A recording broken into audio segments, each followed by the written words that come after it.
Ladies and gentlemen, welcome to another groundbreaking episode of Squared Circle Sessions. This is episode number 24. And I am here with my 24. I am here with my amazing friends, Rambo and Brayden, and we are here to recap Raw and kind of follow up on something we did last week where we drafted some superstars for universe mode, and all the superstars were off of 2K25, and we are also going to present with said roster our fantasy WrestleMania card and much more to stay tuned for. Yeah. Ramon, Brayden, how are you guys? I am ready to go. I'm feeling electric. I'm feeling great. Yeah. Throbbing even. Oh, it's beyond throbbing, bud. Oh, that's a clip. Very much a clip. And it Already. is clipped. We're not even 2-3 minutes into this episode, and I'm already dropping clips. Squared Circle Sessions regular, you know? That's how Yeah, we do we're it. That's why we do what we do. so yeah, we do everything that's core related. Stick to the culture. Anyway, where do we want to start today, guys? Well, I have a breakdown of Raw. I thought we could do Raw really fast. Yeah, and let's then we do can get it. into the fun stuff. Okay. So, just like always, I'm going to break down Monday Night Raw, and then we can talk about whatever we feel like talking about. So, Raw was in Memphis, Tennessee this week. First, it starts off with the Vision, Usos, and LA Knight segment, interrupted by Adam Pearce, who creates an impromptu six-man tag, which was the Vision versus the Usos and LA Knight, with the Vision winning. And then the Masked Man rides again, which is what I like to call it. So much of the Masked Man. And then next we have a mystery package crate delivered to Adam Pearce, which was interesting. And then we have an Elimination Chamber qualifier triple threat match where it was Asuka versus Natty versus Bailey, and Asuka advanced. Wow, I can't even speak tonight. There you go. There's a clip.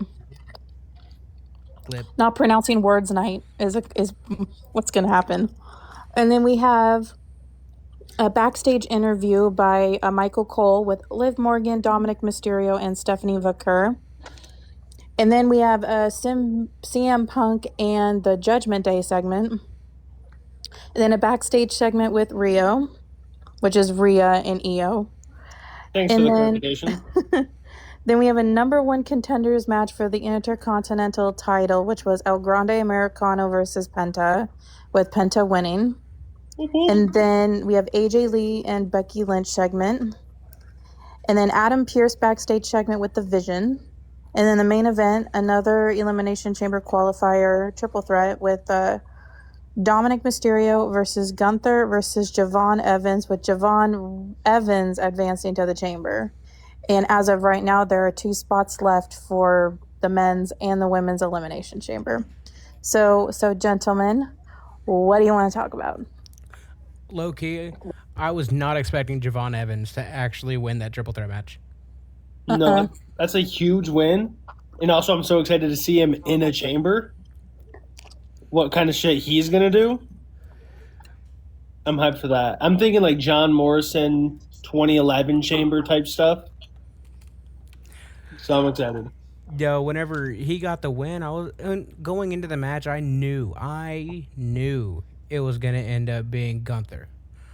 I was like, oh, yep, this is the match. And the thing is, I've seen a lot of things on social media since it. It's like, there's people that's going on saying, like, you know, well, Gunther losing this match, this is ruining his momentum being the career killer. But he didn't get pinned. Right, and you can't. If Gunther He is so ate large. If Gunther ate a pin, then yes, I could see where they're coming from. Right. But since Like, he it's gonna be wasn't really hard involved to in the slow that decision, down right now. yeah, Like, he has so much. he's retired. AJ Styles, John Cena, and Goldberg. I know Goldberg really doesn't count because he had one foot in the grave in 2016 when he returned. Right, but John still. Cena and AJ Styles at least. Right. I mean, and even just having Goldberg name on the resume doesn't hurt. No. Because as much as I don't like to admit it, Goldberg is a legend. Just if Goldberg would have never came back, he would definitely be remembered higher. Oh, yeah. 100%. If he didn't have that match with Bray Wyatt at Super Showdown, he'd be remembered in a little bit higher regard. Yeah, that as well. Even with just the 2016 run by itself with Brock, that was fine. So, yeah, he'd be remembered a lot higher, except by Bret Hart. But I'm just really happy Javon Evans won because I was like you guys, I thought Gunther was going to win. And I'm like, if Gunther's in the chamber, it's going to be the most predictable thing because I would assume it would come down to Cody Rhodes and Gunther. And it's like neither of those two I want winning. So I'm actually glad he's not there. So that leaves one predictable person off the table. right. But then there is Cody Rhodes in the chamber, and that's worrying me a little bit. Yeah. I guess we'll see. Maybe Javon Evans wins the chamber. I don't see that happening, but it's wishful thinking. Yeah, let me just throw out a good maybe there. With his but no, selling, I'm super excited I wouldn't to see mind. Like with his selling, I of course, it's a horrible fate, but I wouldn't mind seeing him sell a Claymore. Ooh, God, that'd be sexy. That'd be hot. Yeah, super excited to see what he can do in there. Like straight. Alex in the comments says someone said there can be an Edge Kofi No Way Out 2009 spot. Ooh. I did. Jacob. I did. Right, No, maybe I can see that. Either Jacob or Sammy, because if you remember the way that Sammy was kind of eyeing Cody after looking won, Cody afterward. That'd be cool. I'd love for it to be Sammy. Surely, like, you know, we've grown to think like the little undertone moments like that don't mean jack shit. Sometimes I do. But for every undertone moment that don't mean anything, we have one that actually means something. Right. We can't really take it under the impression of Randy Orton looking at the title. Right. Which that's been going on for 2 years. Since his return. Feels like it. You know what? I really feel bad for Randy Orton because, like, ever since he's returned, him and Punk returned on the same night, which was fantastic, along with R-Truth, of course. But best return of the night. What are you talking about? Best return of the night. But the problem I've been having is WWE has been very, very careful with Punk stuff.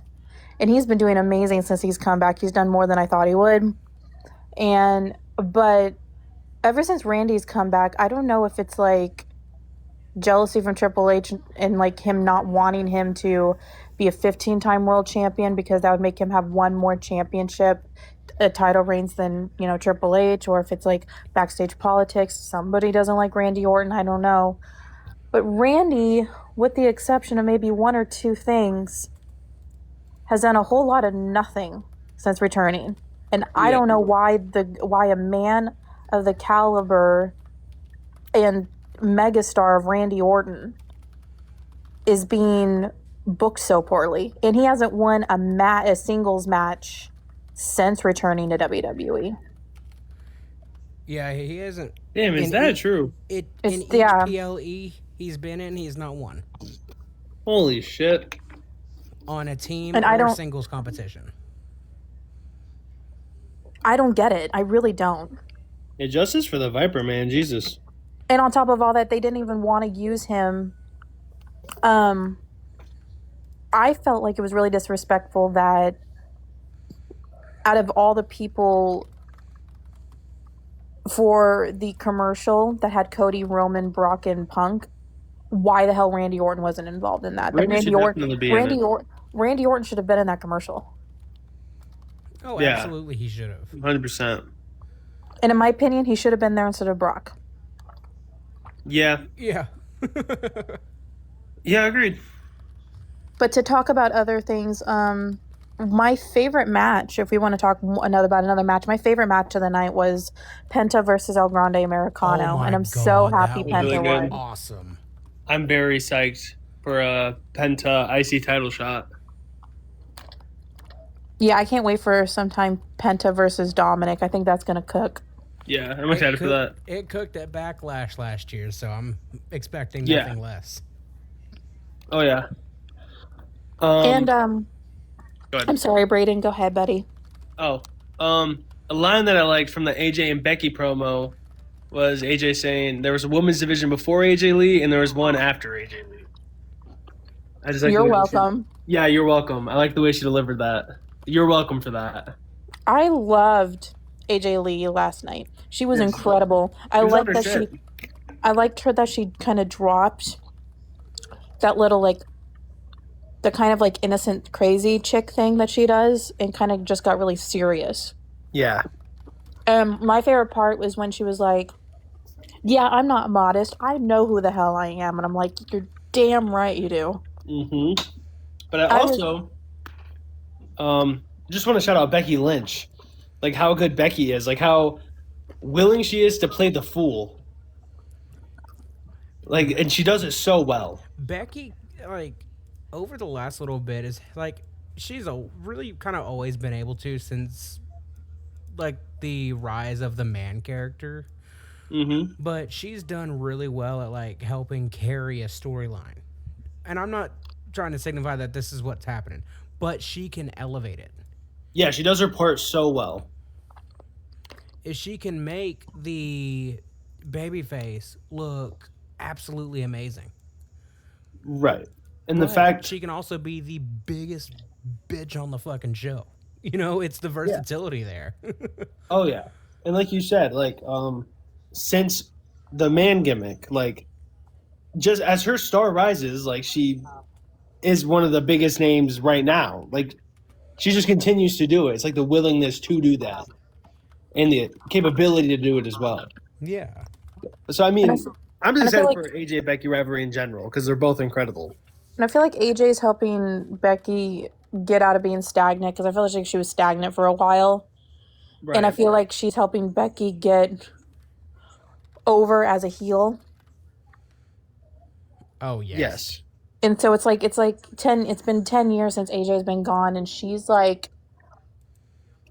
I think she's elevated Becky more than any other of the females that are actually there right now. It's because I was kind of feeling a little bit, I was having Becky fatigue years ago because I felt like she was just putting the same programs and doing kind of the same thing. But to me, it's I'm now more invested with Becky, not just because she's associated with AJ, but it's just I feel like AJ and Punk are the two people that you want when you're trying to really get somebody over because they're both good at helping elevate other people and getting them on a certain level. I mean, I feel like CM Punk has done more for Finn Balor in the past month than WWE has been willing to do with him since he got injured at SummerSlam 2016. Yes. Absolutely. Finn Balor feels more relevant than ever, and I think that's thanks to the professionalism of CM Punk and how he's very good at getting everybody over. And so that's why I feel like, Punk and AJ, not only are they the perfect couple, but they're the perfect superstars you want because they're both megastars. They're very much over with the fan base. And because of that, the fans are going to be invested in what they do. And when the fans are invested, that means whoever they're working with is going to be relevant. Yes. And I feel like this is the best we've seen Becky in a long time. And I feel like this is the best we've seen Finn Balor in a long time. I can see that. And on the Punk Balor stuff, JD McDonough is back. Yes. Mm-hmm. Hell yeah. And a good promo from them too, like Punk being like, "Who do you want to be?" That, and it kind of made it it kind of validated it in that backstage segment with them, where JD's like, "Look, dude, we had the perfect opportunity. You know what's going on." Right. Like, they're definitely playing that very well. Like Finn being on both sides. They really are. But Lord have mercy. Well, it's kind of funny that like Punk was like, you did all this stuff by yourself and like all that, and JD like did not read the room, because when Punk had his back turned and he started walking away, JD was wanting to like jump him. Oh, and yeah. I'm like, JD, do you have a single digit IQ? Like you're doing what Punk is like basically insinuating that the Judgment Day does, is that Finn Balor can't do anything on his own without Dominik or JD. So it's like, when I saw JD do that, I'm like, dude, don't. Right, but I mean, that also shows that, like, not that they don't care about Finn, but like they're still going to stick to their own agenda. Like, Yeah. Punk insulting Finn that way, that affects Finn. That doesn't affect them.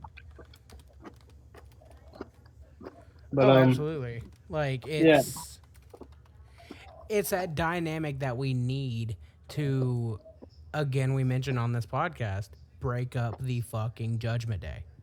Right. And they're taking their sweet ass time. They really are.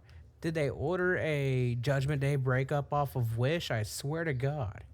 Right. Taking a minute. A few more just random notes I have, or I guess just one, is that just in general in the Vision versus LA Knight and Usos match, Bronson Reed looked like a beast. Like, he always looks like a beast, but he just looked really good.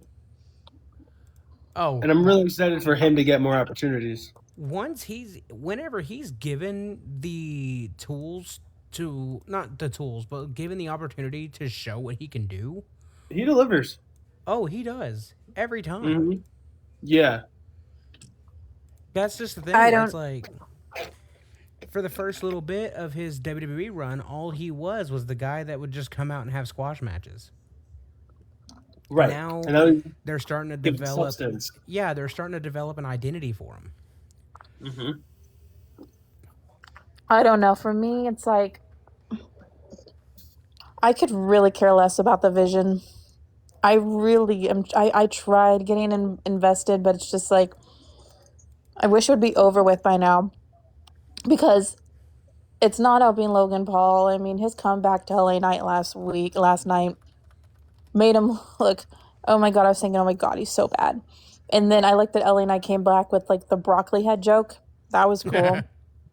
But like, it's just that I feel like that entire group is doing what Judgment Day is doing with all of those members. It's holding people back. I feel like it's holding Bronson Reed back. Austin Theory is a complete afterthought, and it's not his fault. Which is so disappointing, because the build-up to him joining the group. Exactly, and I'm like, there was no point in that anyways, because the moment that they unmasked him, they built up like 3 week, not 3 week, like damn near a month build of this. And then like they only capitalized on it for a week. Right. And that's what they do. And it's so, it's like, make up your mind what you want to do with people. Because I totally forgot about Austin Theory half the time. I forget he's even in the group half the time until I see him. And then Logan Paul is just like, I don't want him there. So that's just me. And then Bronson Reed, I feel like he could do so much more being by himself. I feel like if you put Bronson Reed and Paul Heyman together, just keep them together, it would be a lot better. It's just that they're always the one opening Raw, or they're always closing it. And it's like, give somebody else, like, have them be in the middle of the show. And I don't want to watch a show and then have like the beginning of it be a downer, or have the ending of it be a downer, because like the one thing that made me disinterested in the Vision was when they constantly were getting the upper hand at the end of the show. It was always Vision on top. Yeah. And how many weeks in a row did they do that? Oh Lord. A lot. I can't even count. And so it's just, I'm over it by now. I'm done. I'm fatigued with it. I feel like it's forced. It's a forced group that I don't think ever worked to begin with, because I also feel like their chemistry with Seth Rollins was off. I feel like Seth Rollins' chemistry with Paul Heyman wasn't there because it wasn't as natural as Punk and Heyman or Roman and Heyman. And it's just, it was a good idea on paper. The thing is, too, is like, it's hard to find a place for Heyman with already such an established star. Because, I mean, it's worked with some people, but some it doesn't work with. Like, right, like he thrives in elevating others. It's worked, it's worked with Punk. It's worked with Roman. Roman, he needed a little bit more elevation because, the last time people seen him, he was getting covered in dog food. Correct. So his credibility was already pretty fucking low. Like, they put Paul Heyman with Brock because Brock doesn't need to pick up a fucking microphone. No. So Heyman can work to elevate people in certain aspects, but Seth Rollins already has that gift of gab. He already is an established star. People know who he is, what he's trying to accomplish. He doesn't need it. So whenever you have Paul Heyman with somebody who doesn't really need him, all it creates is kind of this odd feeling. Yeah, I get that. Because it's like, I spent forever trying to think, okay, they put Seth with Paul. I'm like, okay, I can see something of this, but that was just a question of what could it be. And I got to thinking about it more. I was like, Seth Rollins doesn't need a mouthpiece. No. Seth Rollins doesn't need to have a hype man. Shit, 2016 through fucking 2019, you put his face on a poster, it was selling tickets. Because he was along with Roman, he was the top star. Yes. God, his prime was so good too. Yeah, but in a lot of ways, Seth Rollins will always, and I'll do this as a comparison. Seth Rollins was like, I think the only thing that's kept him from being like the man, and I'm not talking about Becky, his wife, but I think the one thing that's kept him from being in like that Roman Reigns light is because I feel like, how am I trying to explain this? I am not sure. It's like his aura and his mic skills are too cookie cutter forced. Like, his mic skills are great, but a lot of ways it comes to me when I listen to Seth Rollins, half the time it comes across like he's trying to memorize words and that he doesn't even really feel what he's saying. It's performative basically. And to me, it's like, I want to hear Seth Rollins be a little bit more authentic and raw on the mic. And if that would happen more, then I would believe him more. But to me, it's just a lot of it feels like a corporate fluff that's coming out of his mouth. To me, it's just like, I can feel he's scripted. With Roman, I'm starting to hear him talk, and it's like, he's learned a lot because he went from feeling scripted to now it's like, if he is scripted, I can't tell. Roman's gone to that level. And so for me, to me, it's like I compare Roman is Hulk Hogan and then Seth Rollins is Randy Savage in this scenario. Roman is John Cena and Seth Rollins is Edge in this scenario. Seth Rollins is always going to be the second best one because there's always going to be somebody lingering above him. And even now, when a certain person came back, even when Cody Rhodes came back, they were trying to put Cody Rhodes in that he's the face of the company and not even Seth. It's like Seth was put in the position at 38 to help get Cody back over in WWE. And so, And he lost 3 matches to Cody in a row, which I feel like he should have won at least one of those matches. Yeah. So it's like, I don't know why they've never really put full faith in Seth Rollins like they have in others. But then when they do try, it feels phony. So I don't know who's really at fault. Is it WWE, or is some of it Seth Rollins just doesn't come across as genuine and authentic enough? Like, the most authentic I've seen of Seth, that Feud with Hunter. Yeah, has made it feel like it's authentic, is the feud with Hunter, and honestly, his 2022 feud with Matt Riddle. Yeah. Or anything he did with Ambrose. Oh yeah. That's true. But no, like the shit that he did with Riddle, like I felt like that in itself was like, holy shit, all right, you know. But no, God, I still think about it. It's like, man, I wish they would have had one interaction between John and Seth during the retirement tour. Yeah, I would like to see it because their 2015 feud was pretty good. That honestly, I feel like that feud kind of carried WWE through 2015. I agree. Like, I agree with you. Yeah, there was other feuds that's happened in 2015. Other big shits happened, you know. But I feel like John Cena and Seth is what really helped push the envelope a little bit and kind of help keep that product worth watching. Like their SummerSlam match where Jon Stewart interfered in the end. That was a banger fucking match. It really was. Their match at Night of Champions was a fucking banger. I do like that match. And the story going into it too, where Seth Rollins not only had to defend the U.S. title against Cena, but right after that he had to defend the WWE title against Sting. So it's like if they would have had one, like they didn't even have one backstage segment. I say the same thing about The Miz. They didn't even have a backstage segment between the two. But I know, I don't like that The Miz wasn't featured in that, but whatever. But yeah, I'll say it once and I'll say it again.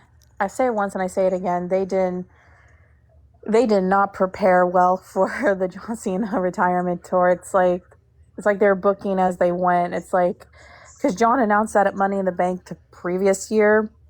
They had 6 months to figure stuff out. And they didn't have shit until it actually happened.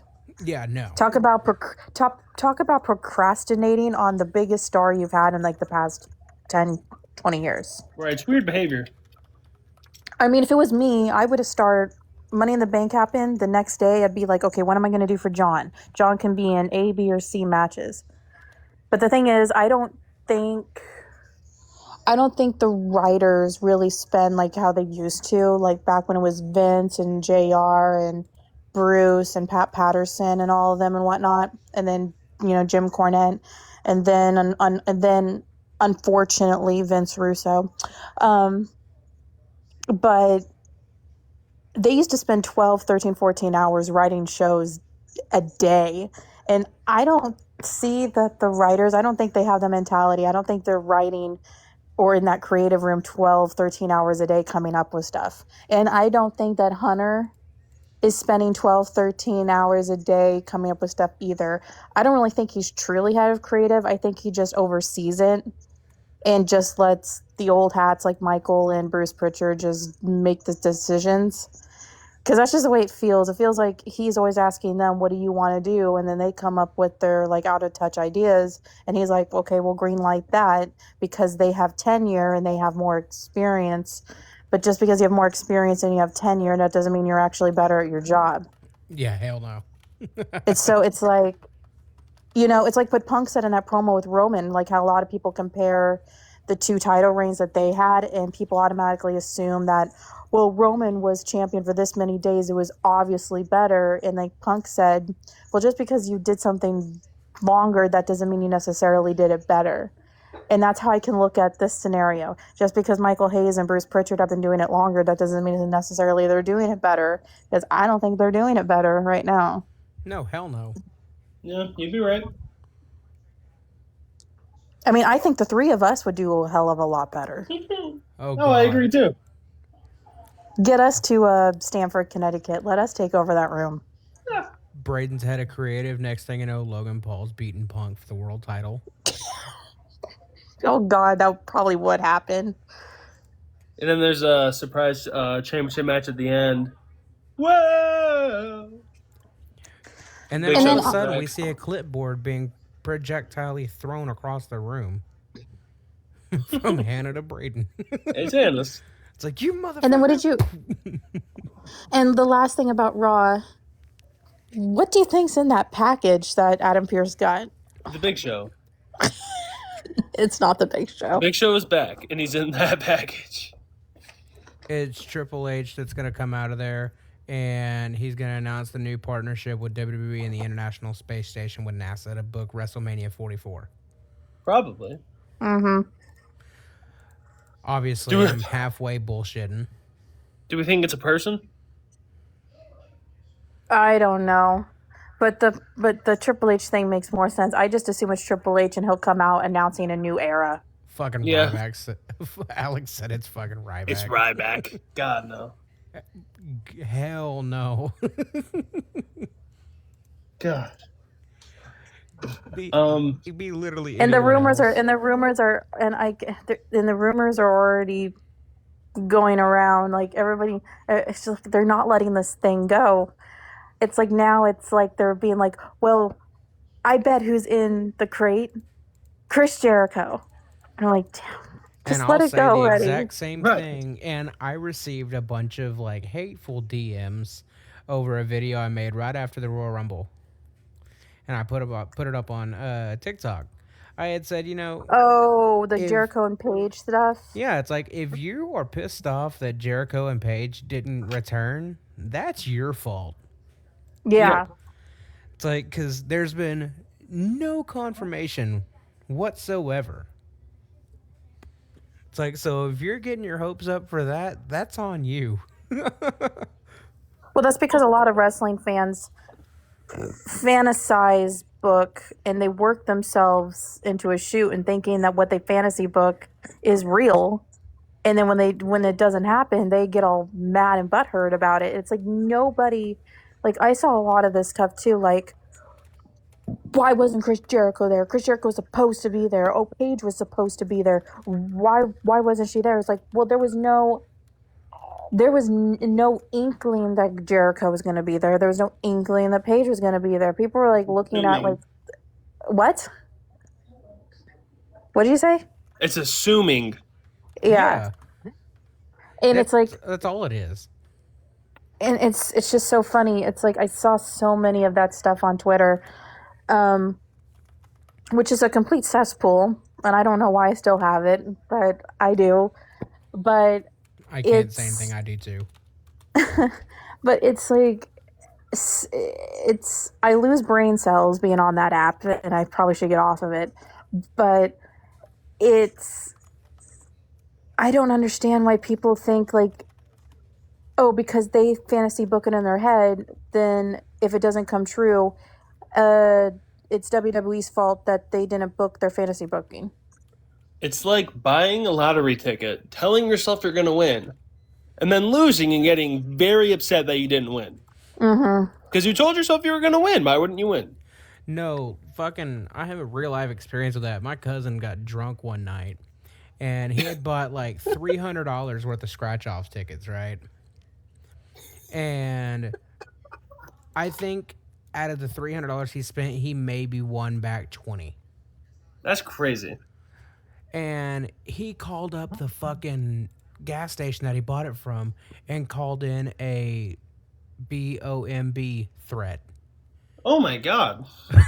Because he sold him bad tickets. He was a wrestling fan. He'd be real pissed about this Jericho stuff. Fucking no shit. Jesus Christ. Anyway, that's not anywhere related to this, but You said that, and I was like,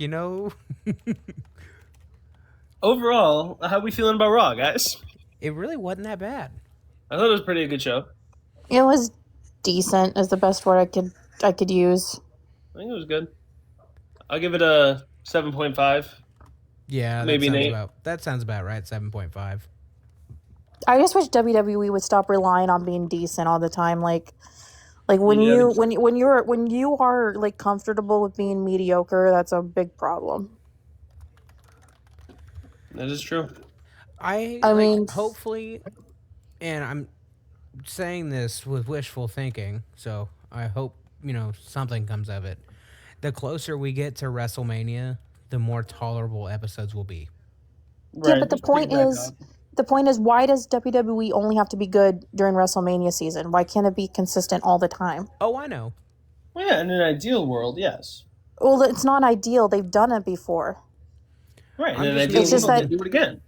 It's just the problem that they've procrastinated, and they are living comfortably on what they're financially benefiting from, and they're not gonna lose their business anytime soon. So they're just they know they're financially backed, and like any money in life, the moment you have a lot of money, you feel like you have to work less.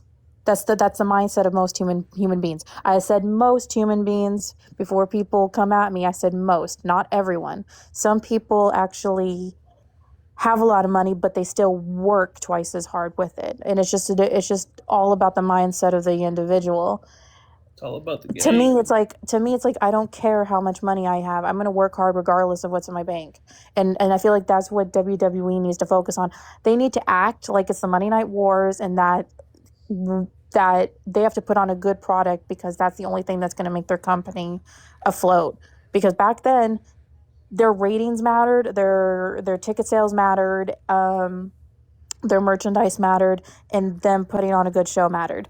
That's what was keeping them financially above water, with those 4 things.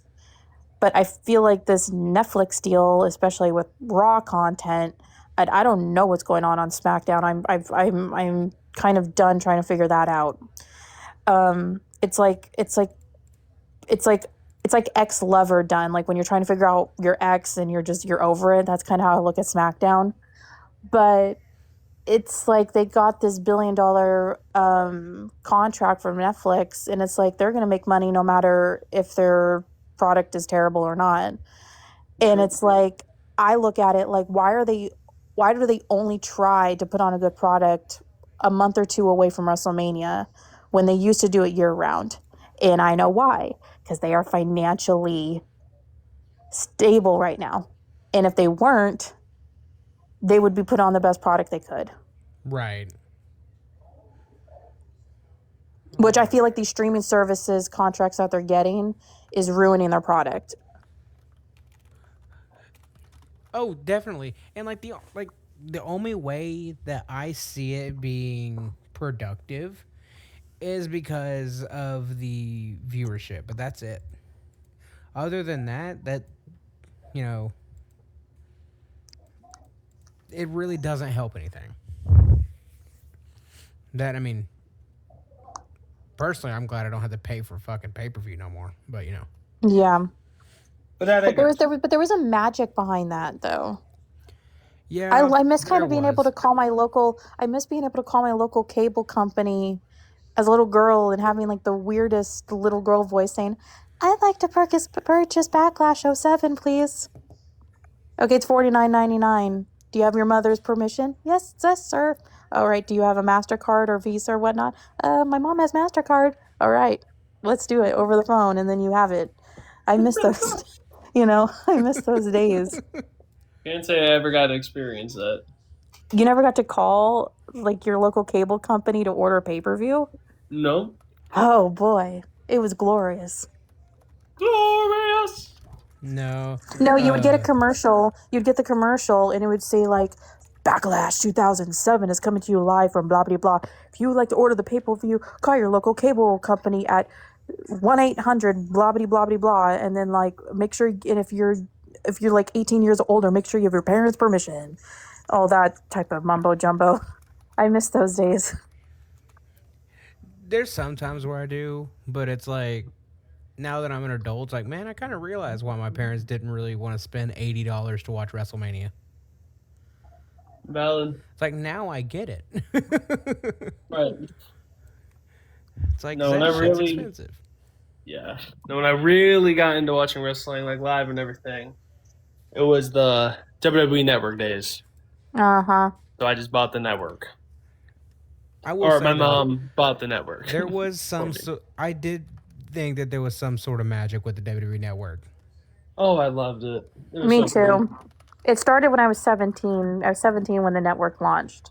cool. Yeah. I think I was like 11. Yeah, I was gonna say I was like 12 or 13.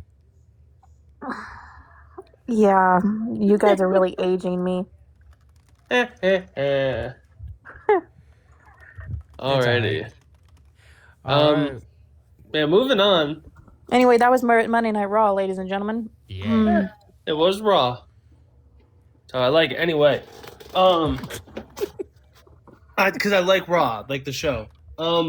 Yeah. I have should be a short segment. It's nice and easy. It's something that those in the chat can play along with. Those listening can also play along with in your head if you would like. It is a game of don't say the same thing as me. Oh shit. So I have pretty much 18 prompts. Like, for example, name any world heavyweight champion. I count down to 3. Rambo and Hannah name a world heavyweight champion. If they name the same one that I had, they are out. It's kind of like levels. So the first one is going to be pretty broad, a lot of answers, and we're going to go down the 18 until it gets harder and harder. All right. Okay. Everybody understand? I think so. Yeah. Alrighty. It should be an easy one, and everyone else play along. So the first prompt: name any WWE champion. Also, hang on. I promise that all of my answers are pre-written, so no cheating going on here. I swear. Okay. Okay. I'm about to count down. 3, 2, 1. Yokozuna. Randy Orton. You said Cena, Rambo? Yokozuna. Yokozuna. Okay, I said Bret Hart. So you guys are safe. Alex said Rey Mysterio. Alex is safe in the TikTok chat.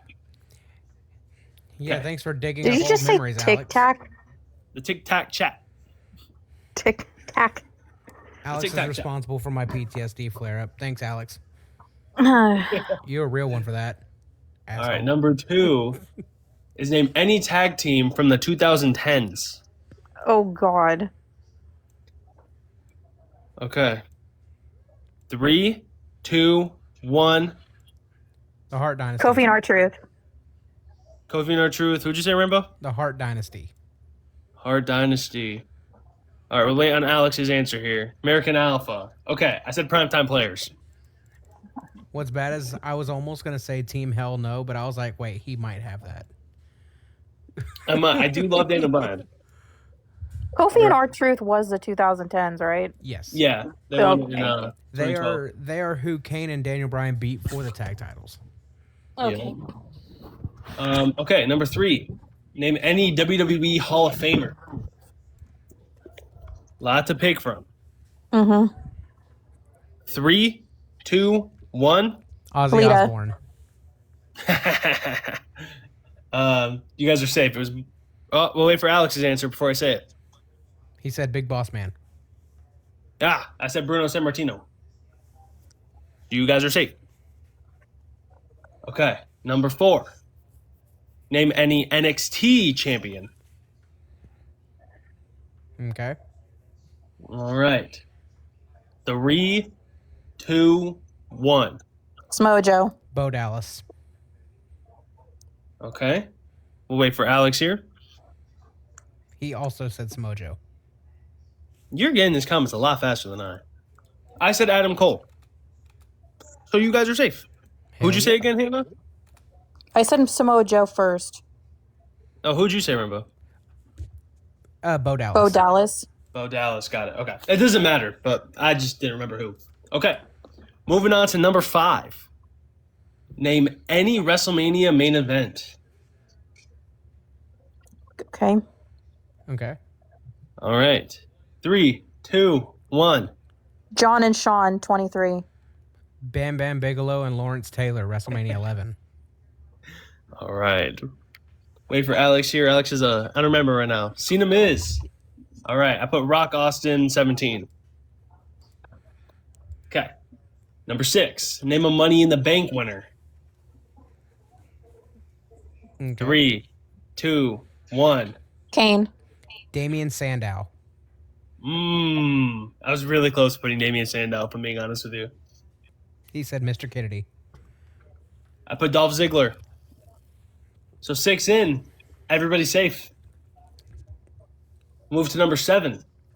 Name a King of the Ring winner. 3, 2, 1. Hunter Hearst Helmsley. Stone Cold Steve Austin. Woo-hoo!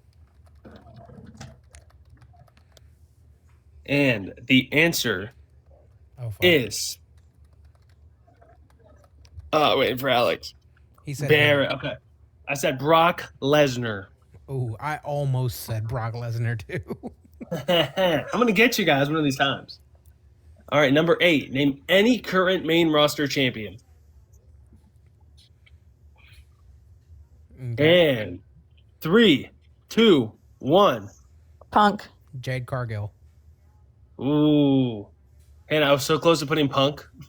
Just because I knew you would say Punk. Alex said Carmelo Hayes. All right, everyone's still safe. I put Dominik Mysterio. Okay, moving on to number 9. Name any Paul Heyman guy. Oh, God. And a 3, 2, 1.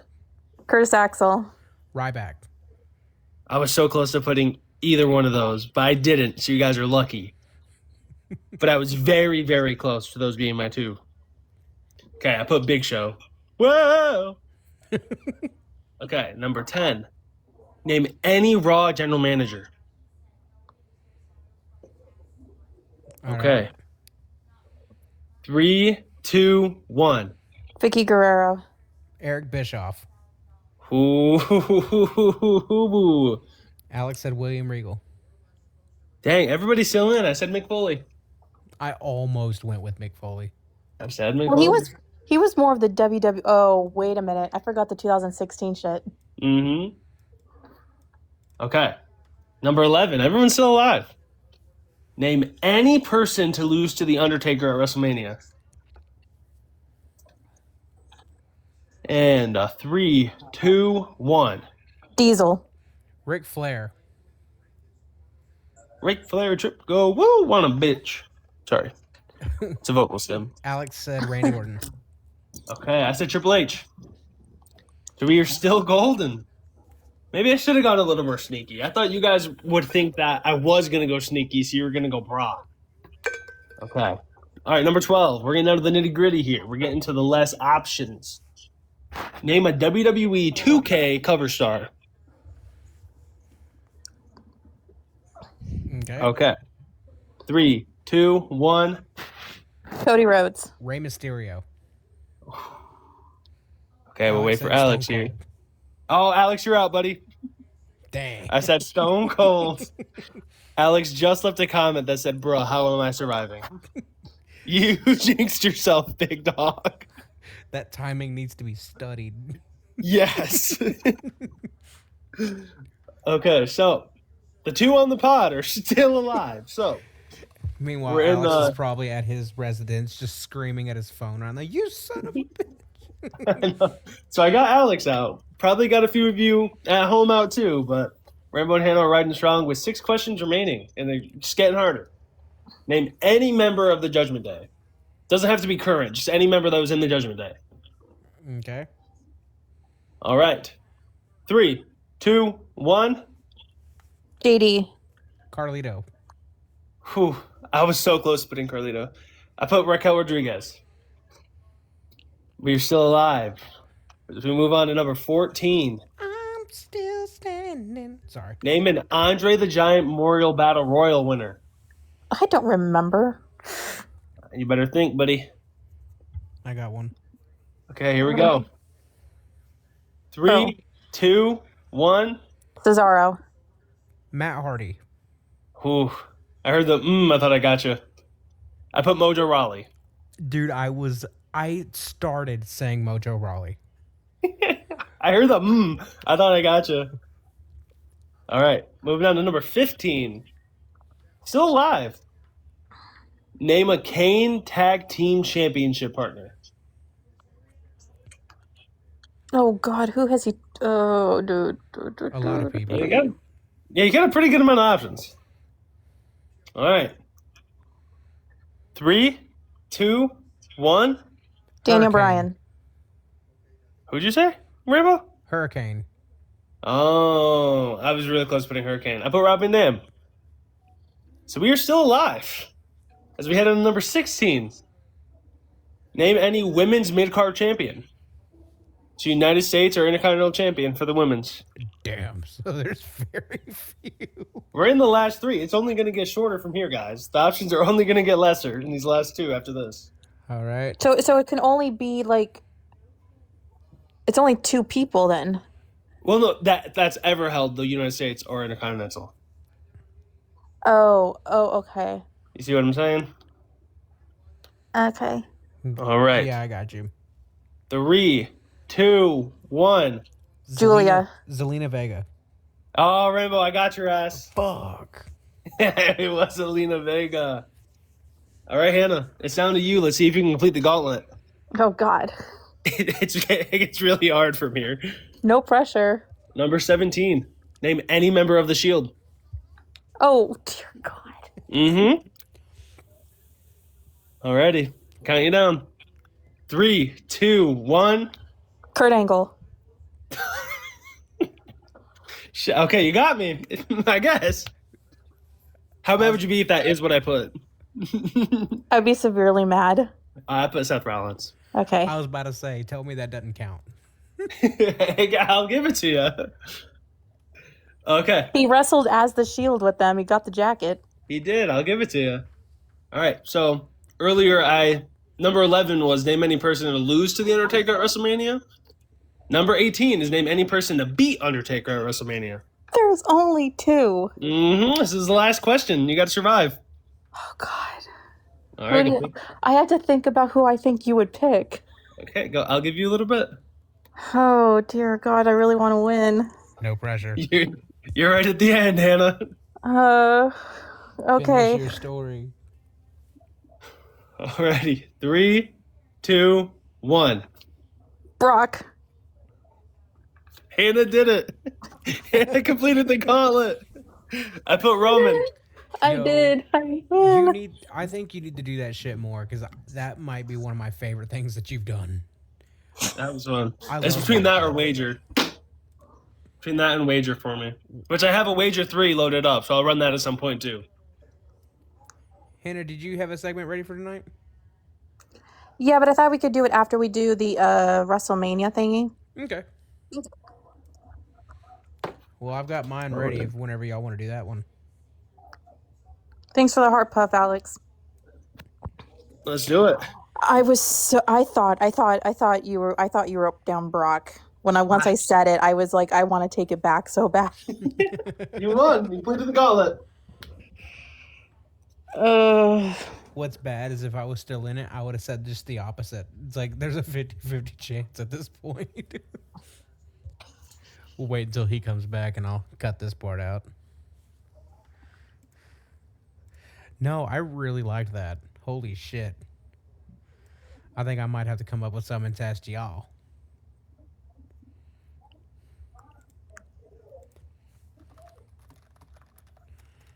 I think that Kurt Angle poll kind of shocked him.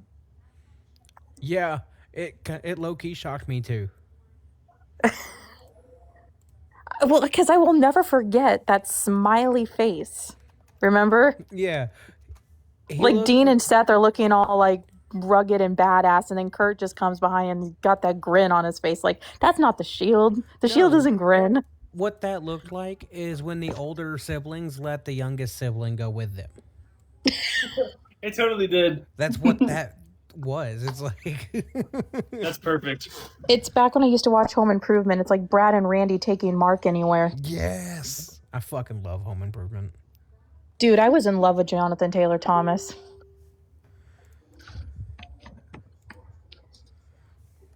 All right, I'm ready when you guys are to get into the WrestleMania cards. Hannah, since you are starting off the week, would you like to go through your card? I mean, sure. And chat and those listening to this, leave a comment and tell us which WrestleMania you would vote for. And just to clarify one more time, this is based off of the rosters we drafted last week for 2K Universe mode. Yes, so if you missed that episode, go back to it. And then I also kind of made it like I almost made it my piece of paper looks like a WrestleMania run sheet. So I actually put like where I think it would where I would book it. I even wrote what the theme song of the WrestleMania is going to be and what some of the hype packages are and then who the announce team is and who the ring announcer is. Impressive. Hell yeah. I didn't go that far.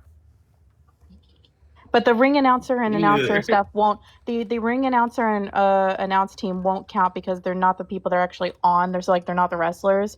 But this will kind of those parts won't count because they'll be like the disqualified part. Yeah, I don't remember you drafting them. No, I won't. But like this would be like. But this I've made the run sheet look like if it was actually what I would book. But I wanted to make it look more official. So the parts that won't count is obviously the WrestleMania card. Being that I'm a Washington girl, I would have it set back in T-Mobile Park so they can go there again.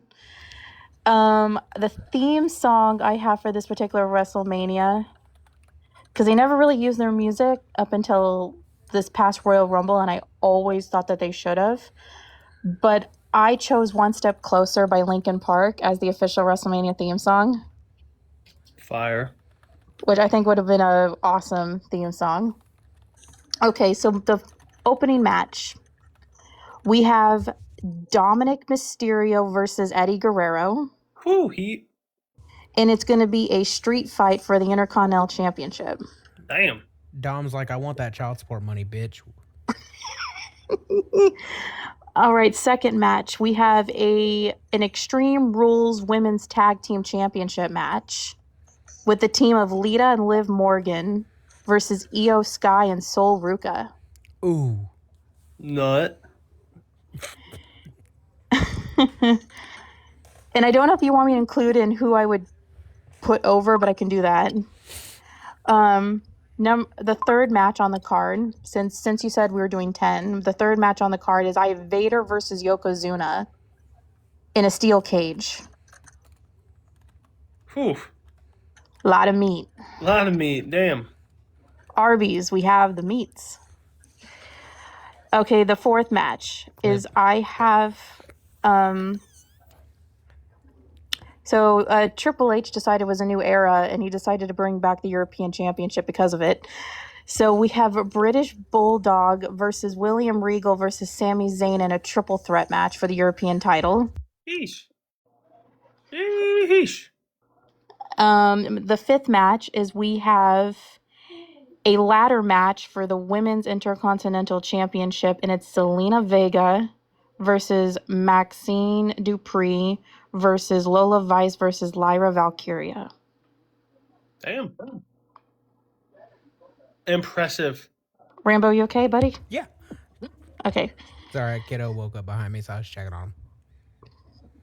All right, the sixth match on the card is for you the United States Championship, and it's just a singles match. It is Javon Evans versus JD McDonough. Oh my God. I'd eat that up.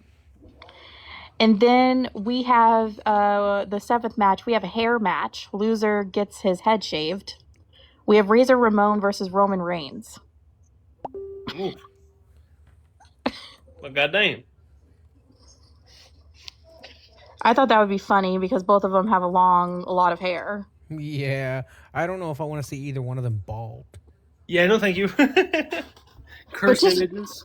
But just imagine the uncomfortableness in the arena, like watching one of them get their head shaved would be hilarious.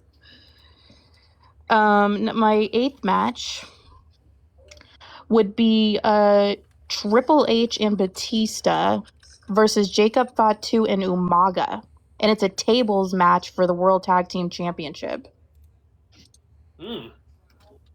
And the caveat is both members of the opposing team have to go through a table to win.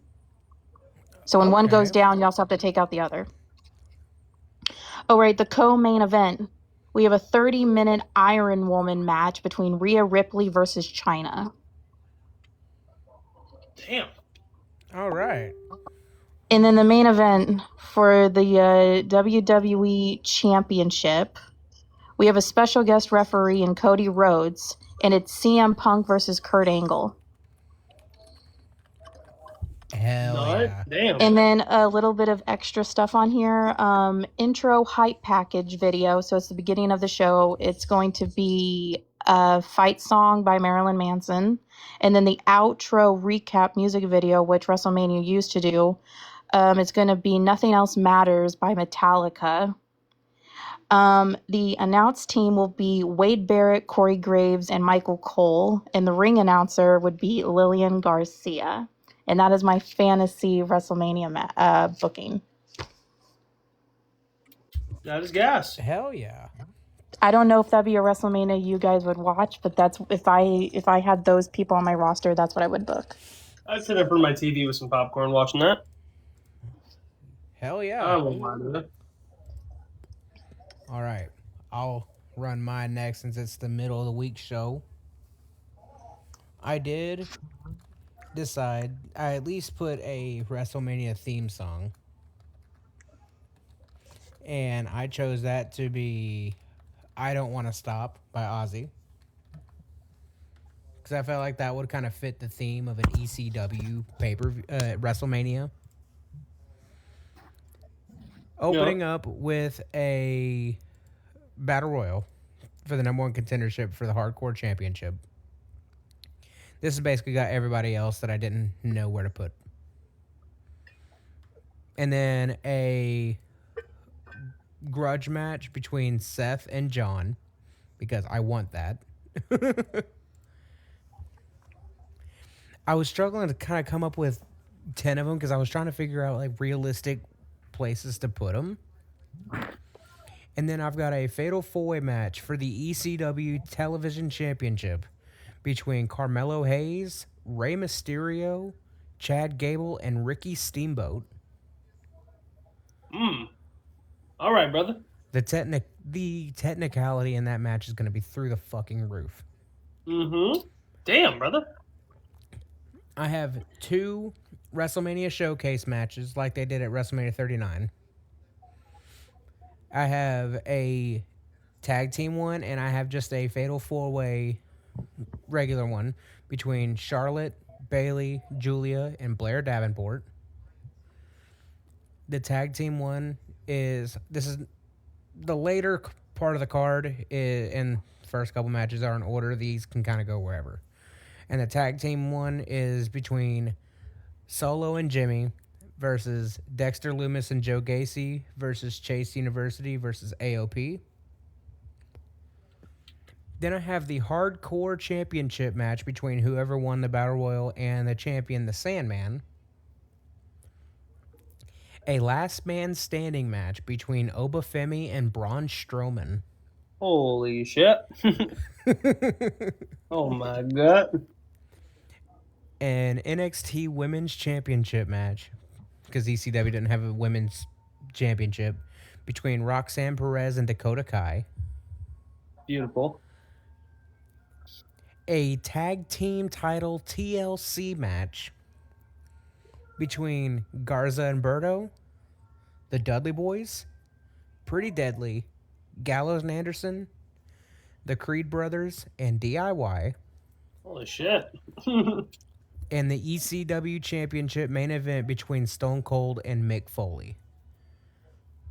Damn. And the hosts for this, host and hostess, is Dusty Rhodes and Trish Stratus. That's fire. I like that.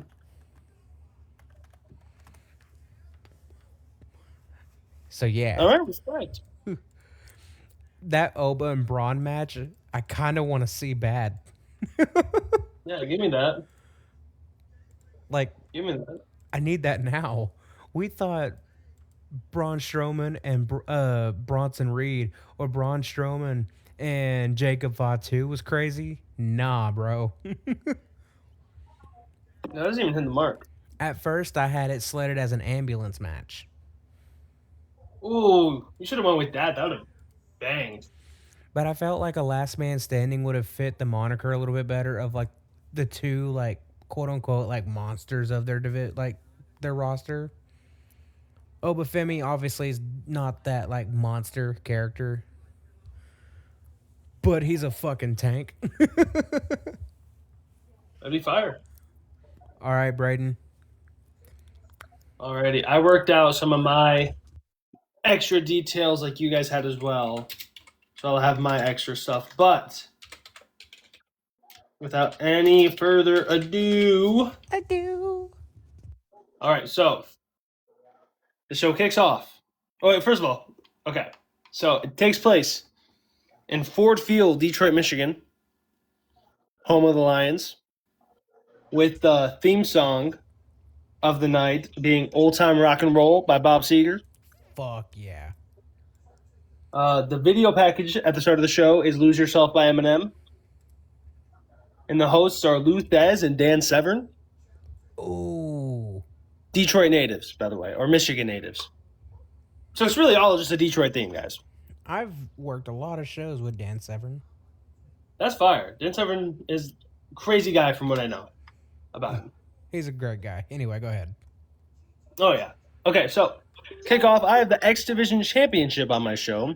We took it from TNA. They let us have it. So we kick off with an 8-man Ultimate X match with champion Kevin Owens, Rob Van Dam, Finn Balor, Penta, Santos Escobar, Terry Funk, Damian Priest, and X-Pac. All right. And an Ultimate X match. Because, God, that would bang. Next up, we have a First Blood match between Diamond Dallas Page and Randy Orton. Hell yeah. Just a second, Braden. Alex, we're about to mute your ass. Oh, Anyway. the theme is theme. Go ahead. Theme. My apologies. Okay. First Blood match, Diamond Dallas Page and Randy Orton. Then we have a 6-woman tag, kind of like a WrestleMania showcase type thing. Chelsea Green, Alba Fire, and Piper Niven versus Alexa Bliss, Tatum Paxley, and Meechin. A casket match between The Undertaker and Karrion Kross. Ooh. Mm-hmm. Then we have just a regular match, LA Knight versus The Rock. A Fatal 5-Way U.S. Championship match. Oh, hold on here. I booked Karrion Kross twice. Okay. A Fatal 4-Way U.S. Championship match between Ilya Dragunov, the champion, Big E, Randy Savage, and Ethan Page. Very interesting. They better get Karrion Kross. Yeah, I book him twice. An I Quit match between Gunther and Iron Sheik. Fuck yeah. What a matchup. Triple Threat Tag Team Championship TLC match between the Mathematicians, which is Braun Breaker and Scott Steiner, versus Masterclass, which is Bret Hart and Shawn Spears, versus The New Day. A Women's Championship Triple Threat match between champion Raquel Rodriguez, Bianca Belair, and Lash Legend. And then a World Heavyweight Championship Iron Man match between Shawn Michaels and AJ Styles. Oh, fuck yes. And that is my show. All right, Alex. Which show are you buying a ticket to? Yeah, Alex, it's all up to you, brother. Just know we all have the ability to mute you. You leave two of us in shambles. Do you guys know on all your matches who you would put over? Because I already circled who I would. No, but I could figure it out real quick. Oh, screw you, Alex. You suck. Why? What's wrong with my card, bro? All I know Alex is picked Rambo's chat. All I know is for the Battle Royal, Hulk Hogan's being eliminated first. Valid. Alex, I'm heartbroken. I'm not okay, brother. Well, for me, really quickly, like the Dominik versus Eddie, I would give Dominik an upset victory. As you should. Um, on the Lita and Liv Morgan versus Io Sky and Sol Ruka, I'm having Lita and Liv get the best of Io and Sol, because I'm gonna have Lita's veteran instincts kick in, and that's how they win. Vader and Yokozuna, I have Yokozuna beating Vader. When it comes to British Bulldog versus William Regal versus Sami Zayn, I have William Regal going over. The Zelina versus Maxine versus Lola versus Valkyria. Valkyria. I don't know why I said Lycuria. I put their names together. I would actually do something really unpredictable. I would have Lola Vice going over. I like that. Because that would shock the world. That would shock the world like Io Sky retaining last year. I don't think anybody thought that. Shock the system. With Javon Evans versus JD McDonough, I have JD McDonough going over to kind of mellow down the crowd a little bit. And then Razor versus Roman. I have Razor Ramon going over. He's shaving Roman Reigns' head. Oh my god. A bald Roman. Yep. I mean, this is WrestleMania. Go big or go home. All I can think of is the deal in the SpongeBob SquarePants movie when King Neptune takes off his crown. Bald! My eyes! In the table match between Triple H and Batista versus Jacob Fatu and Umaga, the family unit is strong. Jacob Fatu and Umaga are going over in an upset.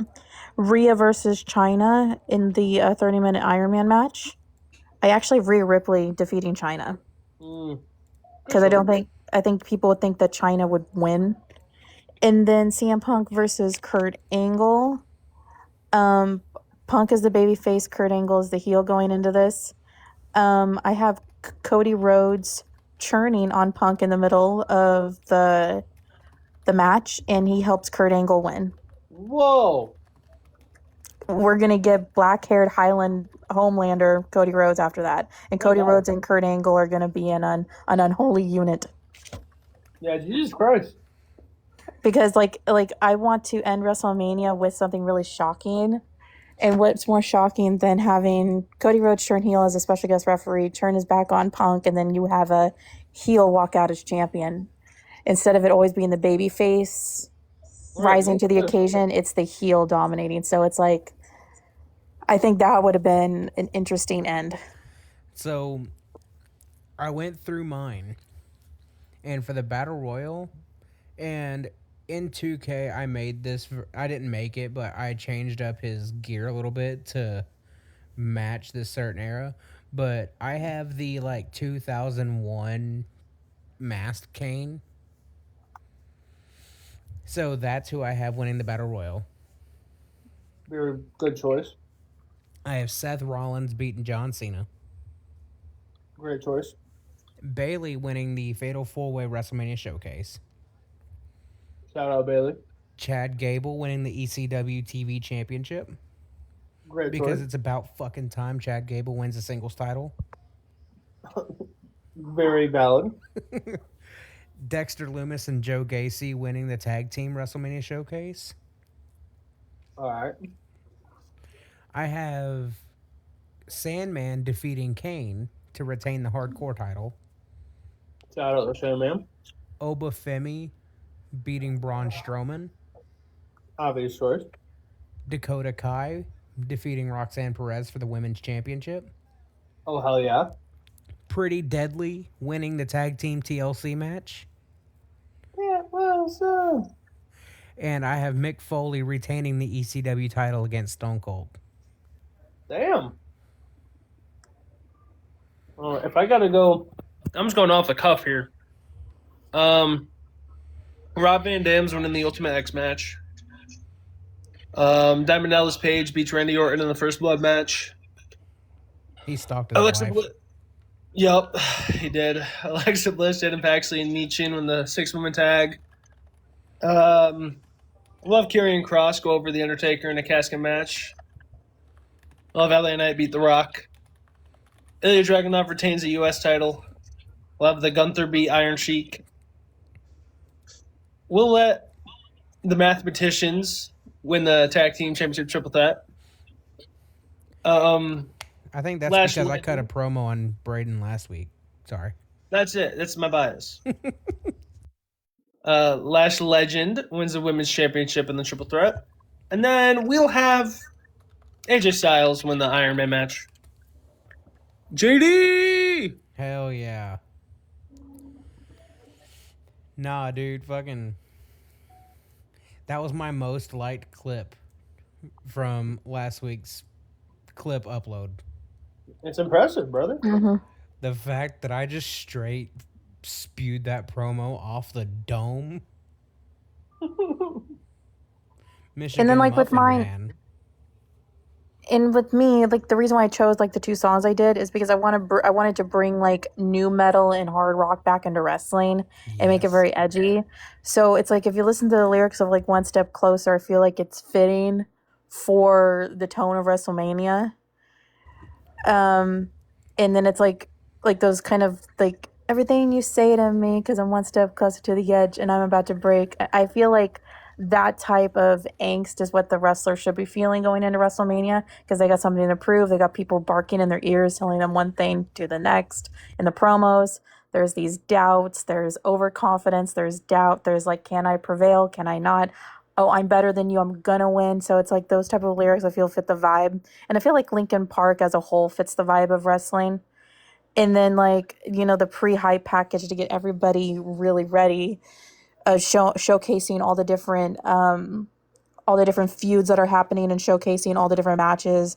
I feel like the fight song by Marilyn Manson really fits that to get people really get that adrenaline pump because if you listen to that song, it's an adrenaline booster. Especially if you listen to it in the car. And then after the show kind of calms down to kind of tell I feel like the best song to tell like the emotional experience of watching that WrestleMania and getting people hyped up for what's about to come. I feel like Nothing Else Matters really fits the tone because especially after all the matches are concluded, WrestleMania is in the bag. So in turn, going forward, nothing else matters because WrestleMania is done. So it just, to me, I feel like I want there to be emotional sustenance put into the show. So you have a really, really cool, angsty, a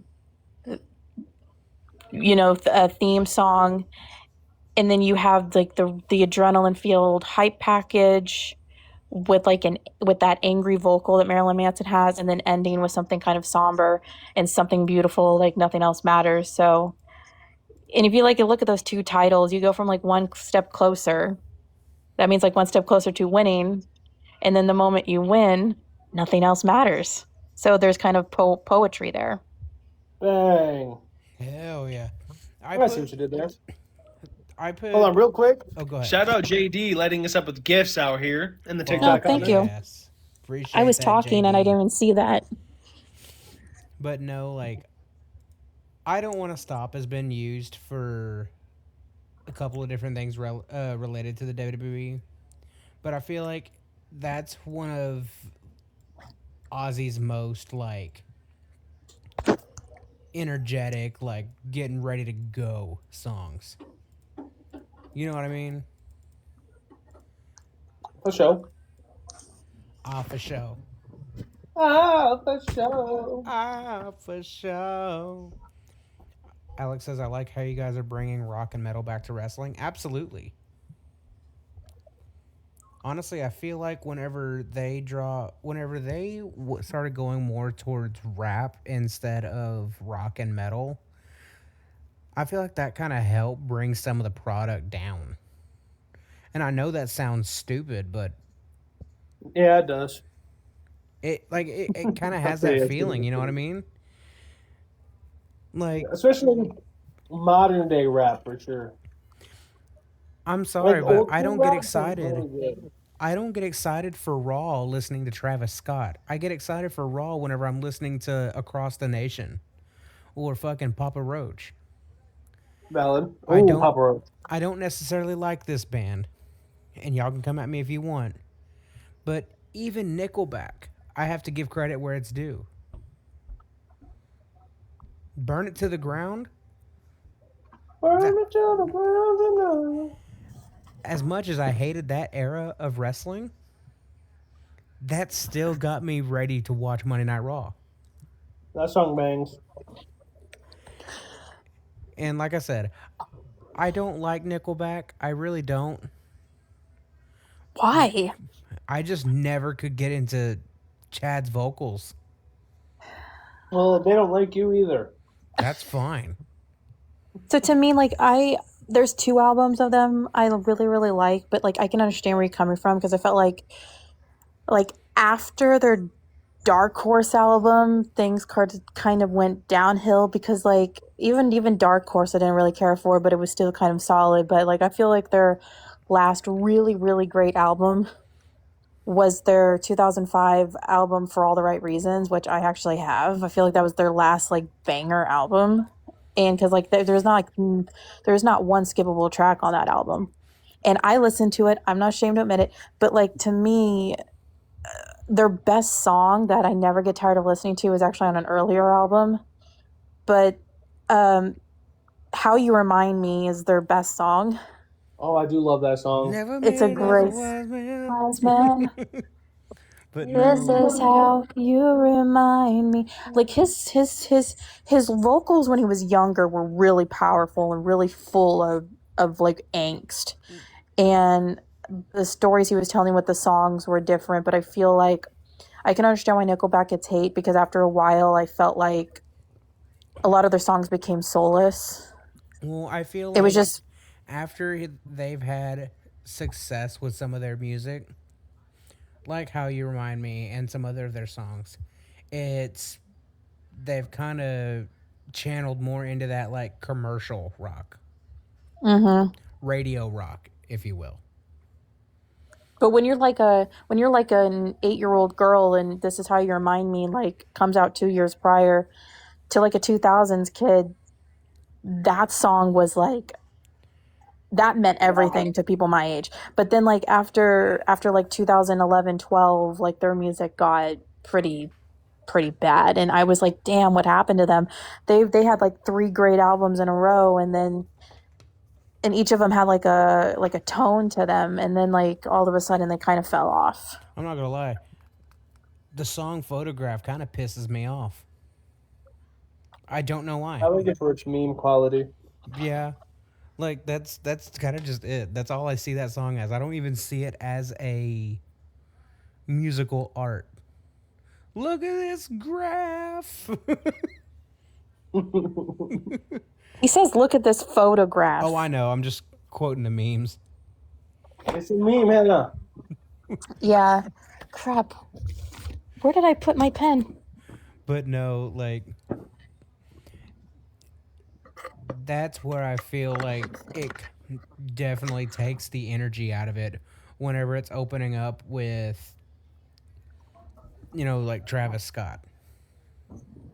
Not just him, but I'm just meaning in general, like that type of music. Yeah, specifically. That vibe is not there. I remember listening to To Be Loved by Papa Roach in the late 2000s and ready to fucking go for Monday Night Raw. Whoa! I was like, oh my god, here we go. That one. Nope. See, that's how I felt when I was a little girl to Across the Nation.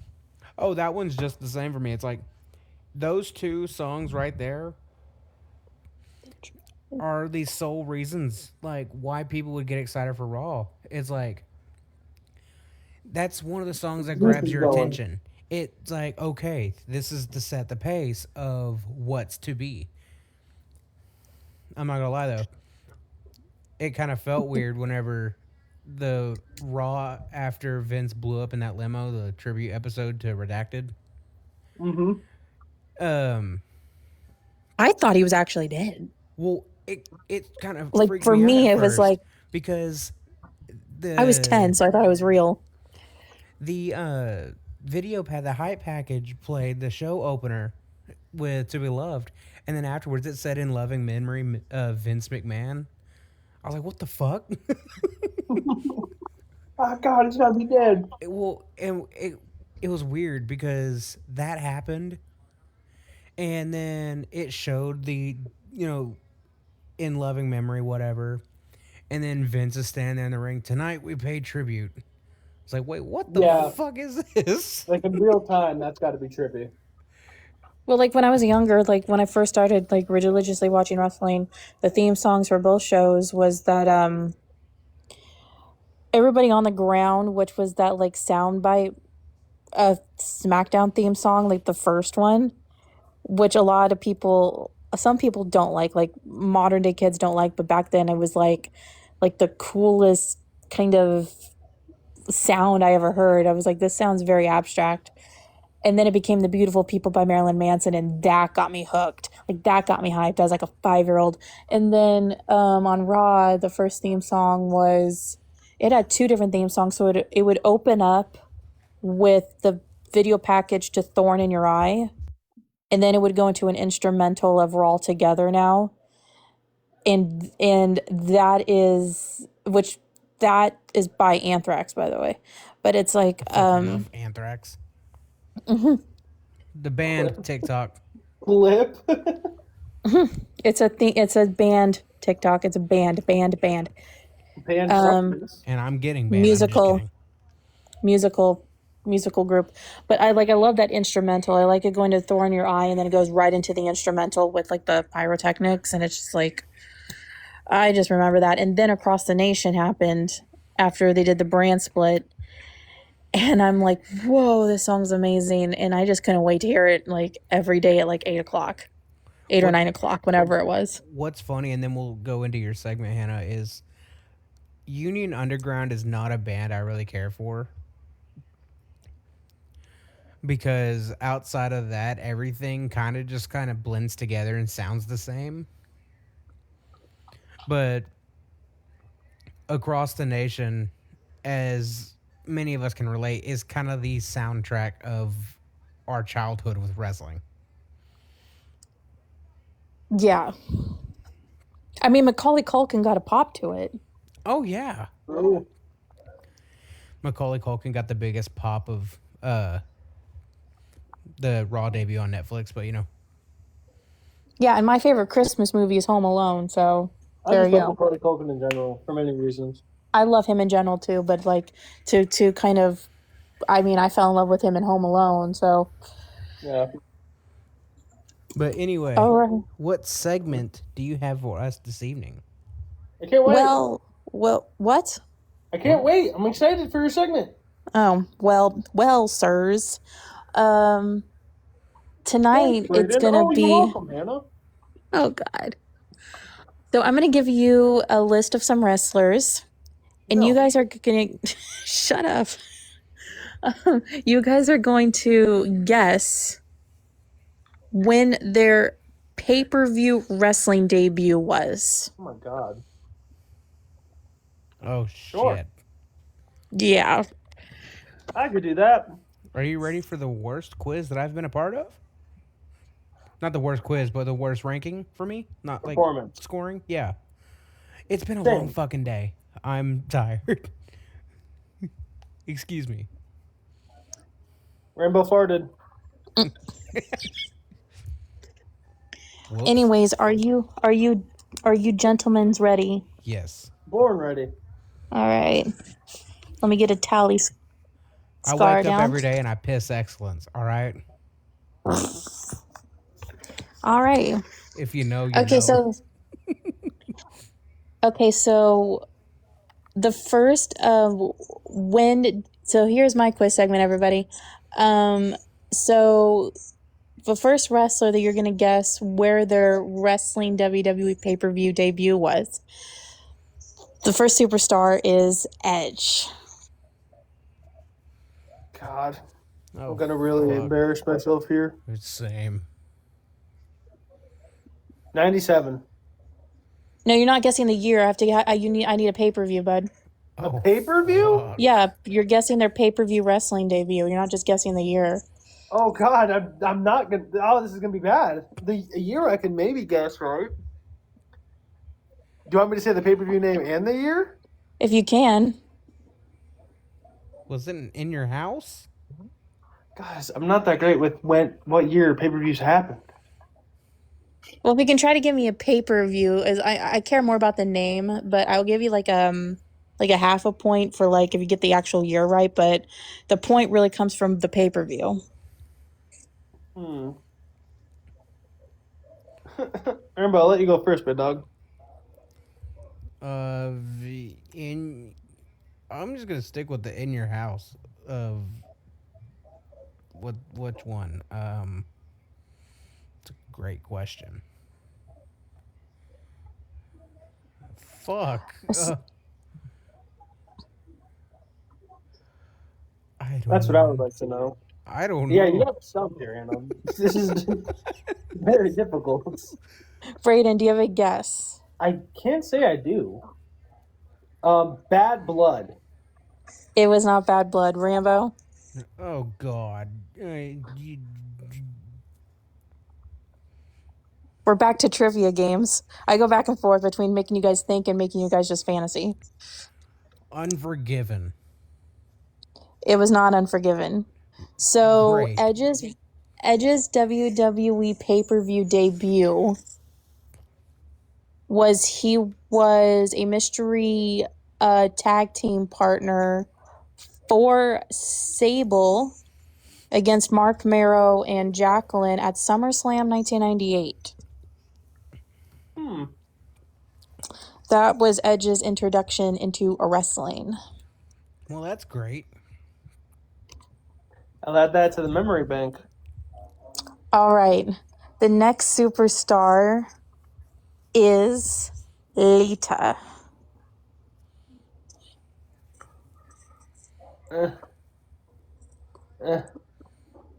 No Mercy. It was not No Mercy. SummerSlam. It was not SummerSlam. Do we just have to start naming pay-per-views? This might just be a 0-0 matchup. It was Backlash 2000. Oh, man, I knew this shit. Well, if you knew it, then why didn't you say it? Because I didn't know it, Hannah. Because I was lying to you. I can see that.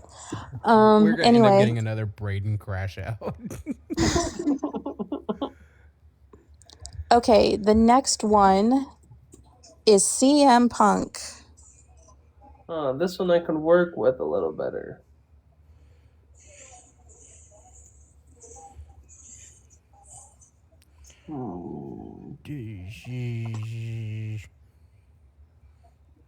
No, it's 2006.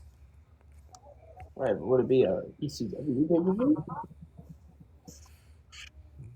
One Night Stand 2006. It is not One Night Stand. Huh. That was totally my gosh. God. What happened in 2006? That's Armageddon. It was not Armageddon.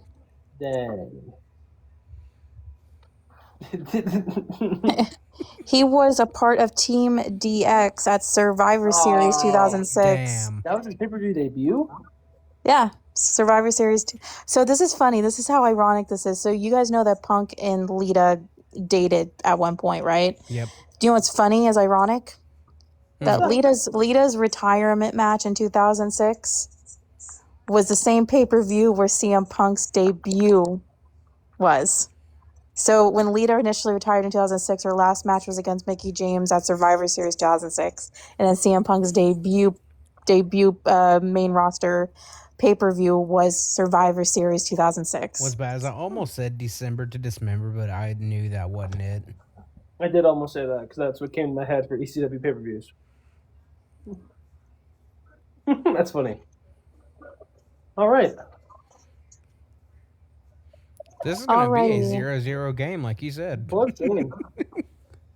One right answer might win. What kind of historians are we?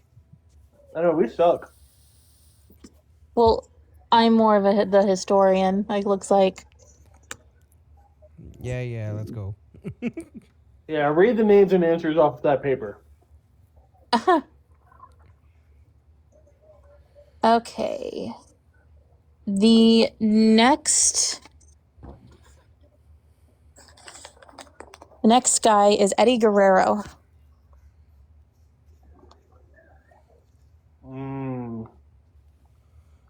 Eddie Guerrero. So if I know correctly, it was in fact a pay-per-view. Was that? See, that's what I was thinking. And it was in a certain year. But I'm trying to think about whenever he came over to WWE from WCW.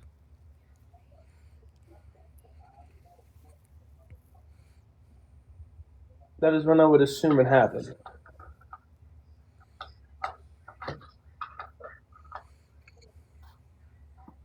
And you know what I mean? Yeah, and I think he was in a match at this pay-per-view. You know, come to think of it, I'm thinking he might have been in a match at the pay-per-view. All right, so we're on to something. Look at us. Yeah. We're good. Y'all can bully us in chat and in the comments if you want. That's fine.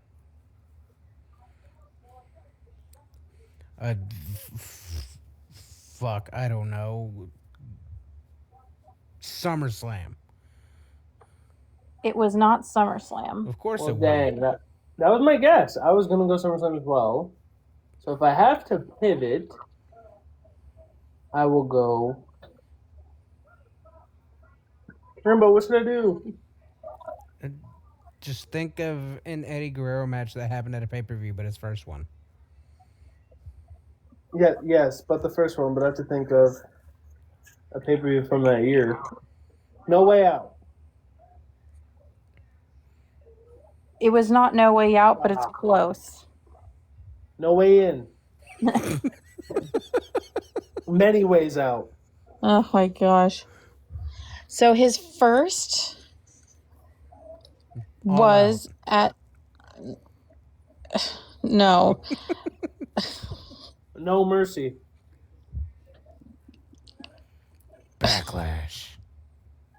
It was Backlash 2000. Fuck, are you serious? I was real close. He made his debut. He was involved at WrestleMania, but he didn't actually wrestle. Right. My next guess would have been Double or Nothing. Yep.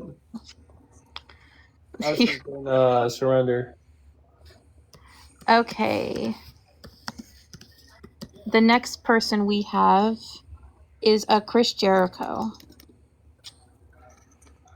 Yeah. So these are all ones like we probably should know. Rebellion 99. That's not a bad guess. I don't say that jokingly. I remember what was He had a it? match with Road Dogg. Yeah, the Road Dogg, and that wasn't that his first pay-per-view opponent? Or one of? It's Rebellion 99. Oh shit, dang it. I said that at like halfway joking, but also not joking. Damn, I don't know if I can score a point. Rambo might have this one though. Well, I hope you get this next person because the next person is John Cena. Vengeance. 2002. It was Vengeance 2002. He beat me to it. I was going to say that totally. Do you guys remember who he wrestled? Jericho. I know that. I know he wrestled Jericho. I just didn't know where. Huh. God, I'm doing so good.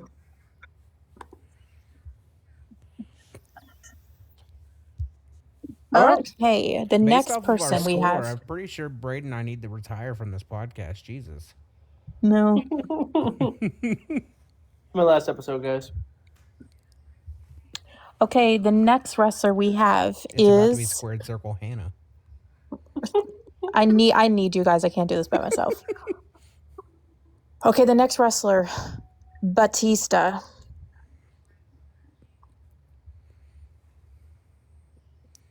The Armageddon. Do you have a year? No. But I think it was Deacon Batista. Armageddon 2002. It was not 2002. 2003.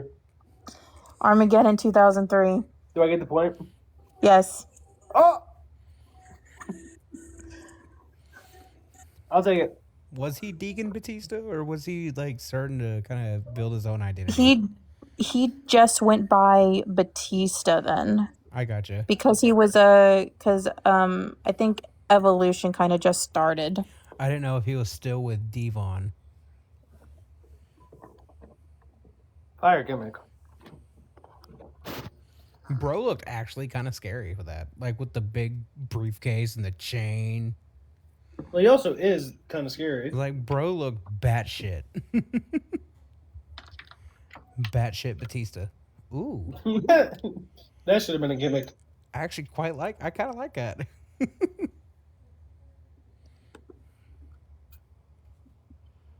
Okay, the next one we have on here is we got Randy Orton. SummerSlam. Hold on. My computer's freezing on me.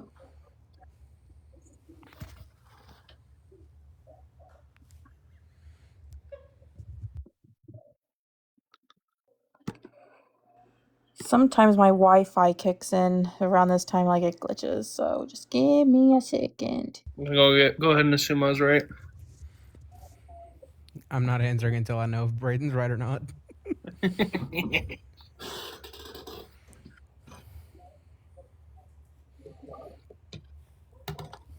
I wonder if I'm right.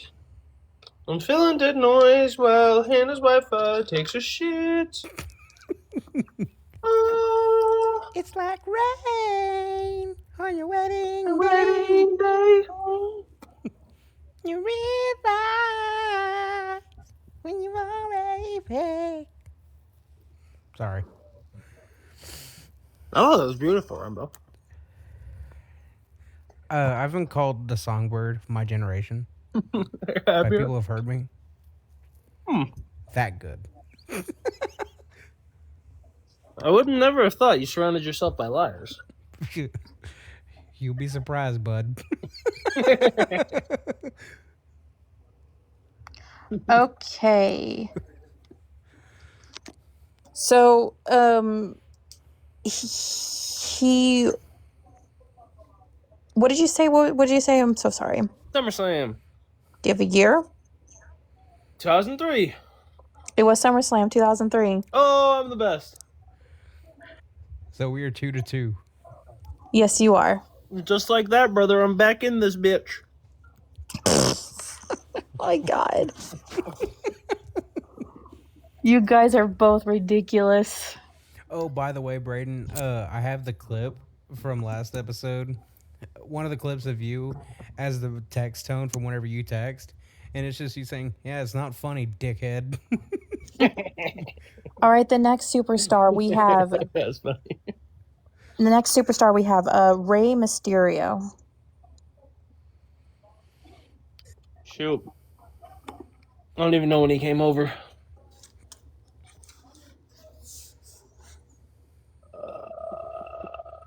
Backlash 2002. It was not. Damn. That's crazy because I was also going to say Backlash. Armageddon. It was not Armageddon. Damn. Hannah, I want to know what it was. It was SummerSlam 2002. SummerSlam is always my go-to. I should have let it rip. I'm surprised none of us have just like thrown in Royal Rumble. Yeah, that's kind of crazy. I guess Royal Rumble for the next one. Okay, the next one I have on here is, and I hope Rambo gets it at least. No faith in me. Okay. The next superstar I have on my list is Kane. Royal Rumble. Let's see. Was that? It was 97. Royal Rumble. Hold on, it's loading. Validate my guess.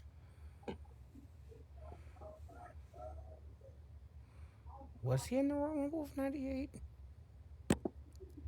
That's what I'm trying to figure out. I think he was in the Rumble in 98, but I don't think that was his first pay-per-view match. Guys, if I'm right, that's crazy. Because I only guessed it because I said I would last time.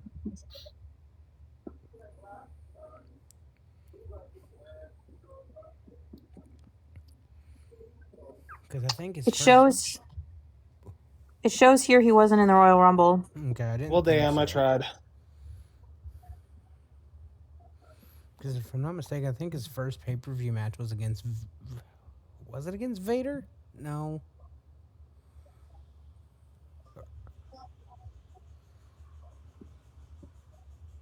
Fuck. Whoa, brother. Oh, I'm sorry. Frick. Watch your profanity. I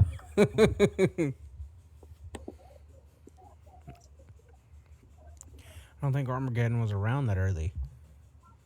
I'm already tapped out. I'm just chilling now. Survivor Series 97. I'm blanking.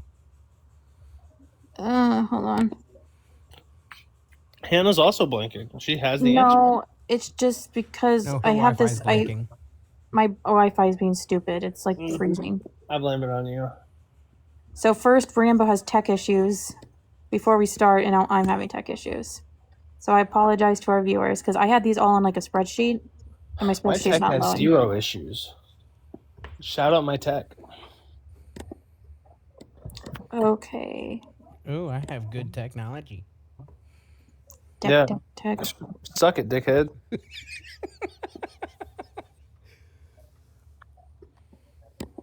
Sorry, guys. I'm feeling sassy today. I believe my answer was Your mom. So he did wrestle. He did face Vader, but it was actually at a house show. Vader? Vader. Who the hell is Vader? It's been a long day. But who said Survivor Series? Me. It was Survivor Series against Mankind. Yay, I get a point. I said it. So, I thought Rambo said Survivor Series. No, you're mistaken. I said it. No, okay, now we're lying, Rambo. Now we're lying. That's crazy. Okay, we only have like a few more. Hey, you don't remember that classic match against Vader?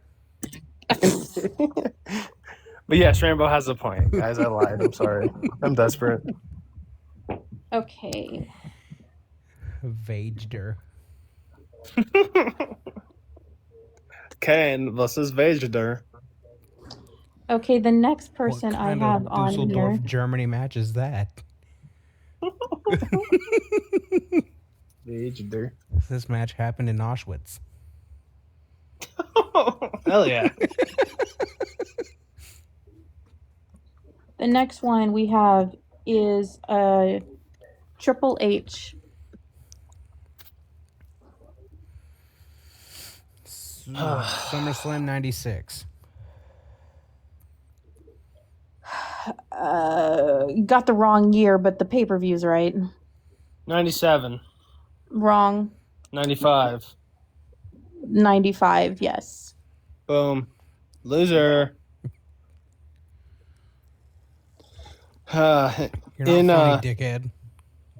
Yeah. Not funny when you say it. I coined the term. All right, the next person we have is Vader? No. The next person we have is a Victoria. Oh, Jesus Christ. Royal Rumble. You always say Royal Rumble. That's literally my second time saying it, but okay. I was about to say, But okay. I think you only said it twice. Second time.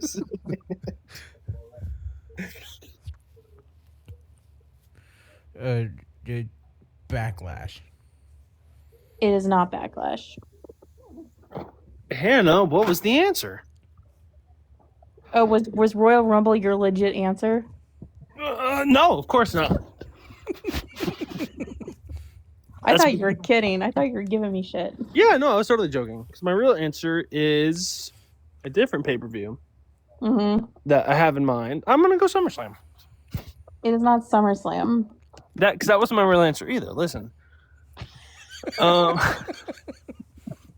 Okay, yeah. What's the answer? What's the answer? Armageddon 2002. Oh, see, if you would have given me one more chance to give a real answer, I would have said that probably. Okay, the next person we have is Charlotte Flair.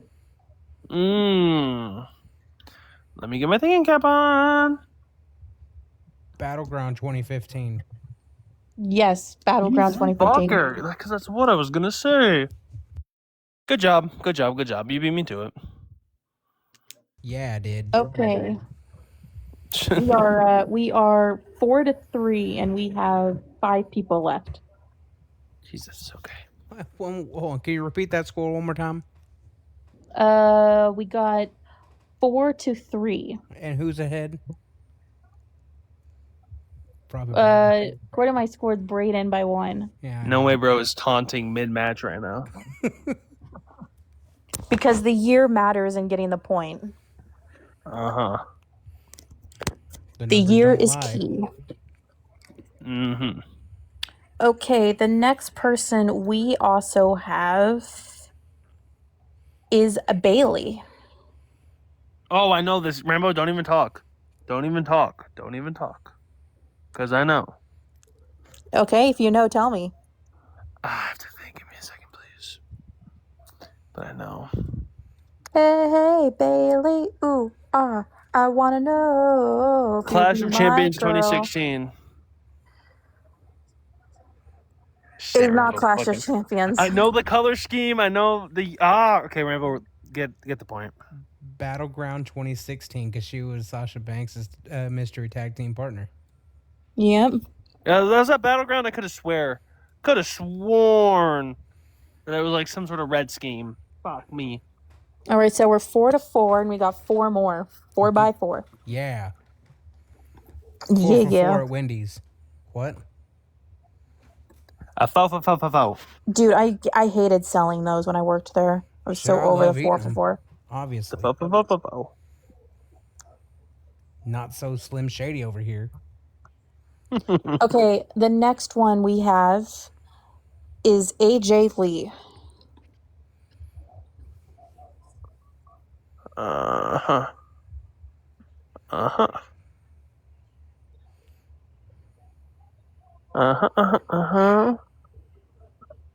Survivor Series. It is not Survivor Series. Yeah, I think you should double check. And I think you should shut up. Oh my god. I love you, though. I was expecting a lot worse.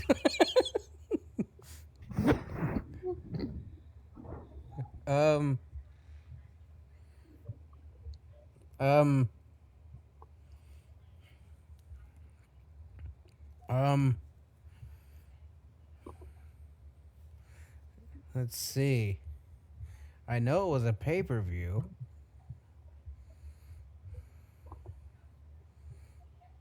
Yep, that's the name of the game here. Yeah. Let's see.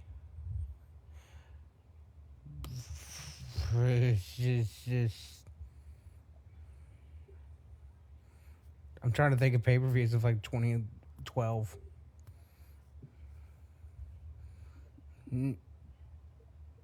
Fuck it, SummerSlam. It was not SummerSlam.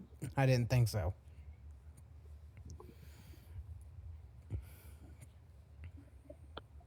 So what was it, Hannah? Did you give me your guess already? No, I didn't. So I'm gonna guess Extreme Rules 2012. It was not a 2012. Damn. Okay. When was it? Oh crap. Why are you slowing down on me? It was in 20 something.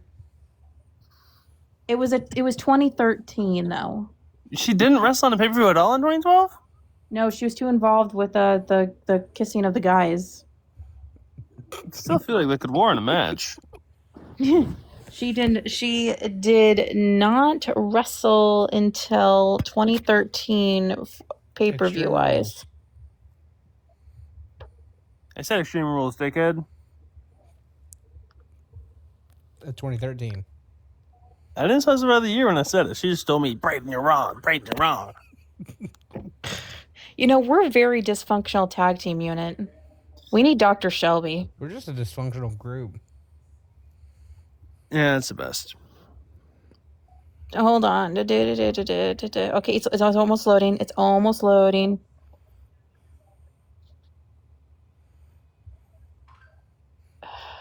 Alex is going to be our Dr. Shelby. We're fucked. So her first wrestling match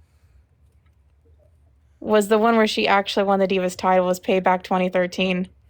That's crazy. Shout out her, man. Because she became a full-time wrestler by that point. Okay, so none of you got that one, so we got 3 more. So it looks like a tie is either possible or not possible, depending if you get the other 3 right. I can make it happen. I probably not. Oh. All right. All right, the next person I have is Daniel Bryan. Keep that energy, brother. Shit. Night of Champions 2010. No. No. That's a no. Yeah. You guess wrong. You can't guess again. Wrong. Okay. What came before Night of Champions? Oh, duh. SummerSlam 2010. Yep, SummerSlam 2010. I knew as soon as I said 2010, I was like, wait. Stupid. He was a part of Team Cena or Team WWE, whatever they were calling that team that faced the Nexus. All right. I can't believe we got Daniel Bryan and Bret Hart on the same team. And isn't that kind of crazy? Very crazy. All right, the next one, in Braden, I hope you get this. We got the Big Show. Oh, fuck. Shit. Well, it's a big show.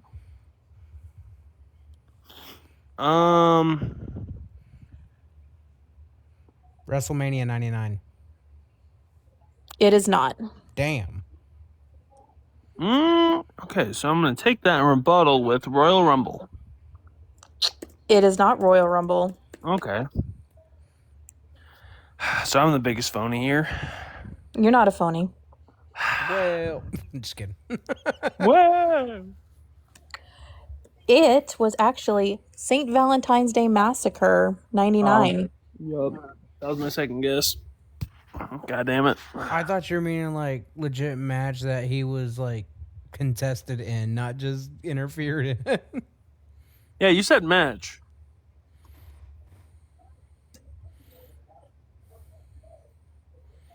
That's why I was confused. I was like, wait, what? And I might need to check your rules. No, then I was given the wrong information. Yeah, because then it would have to in the steel cage match at St. Valentine's Day Massacre. Okay, so who said WrestleMania? Me. Okay. I know it was Rambo. I was just double checking. Oh, it's bullshit.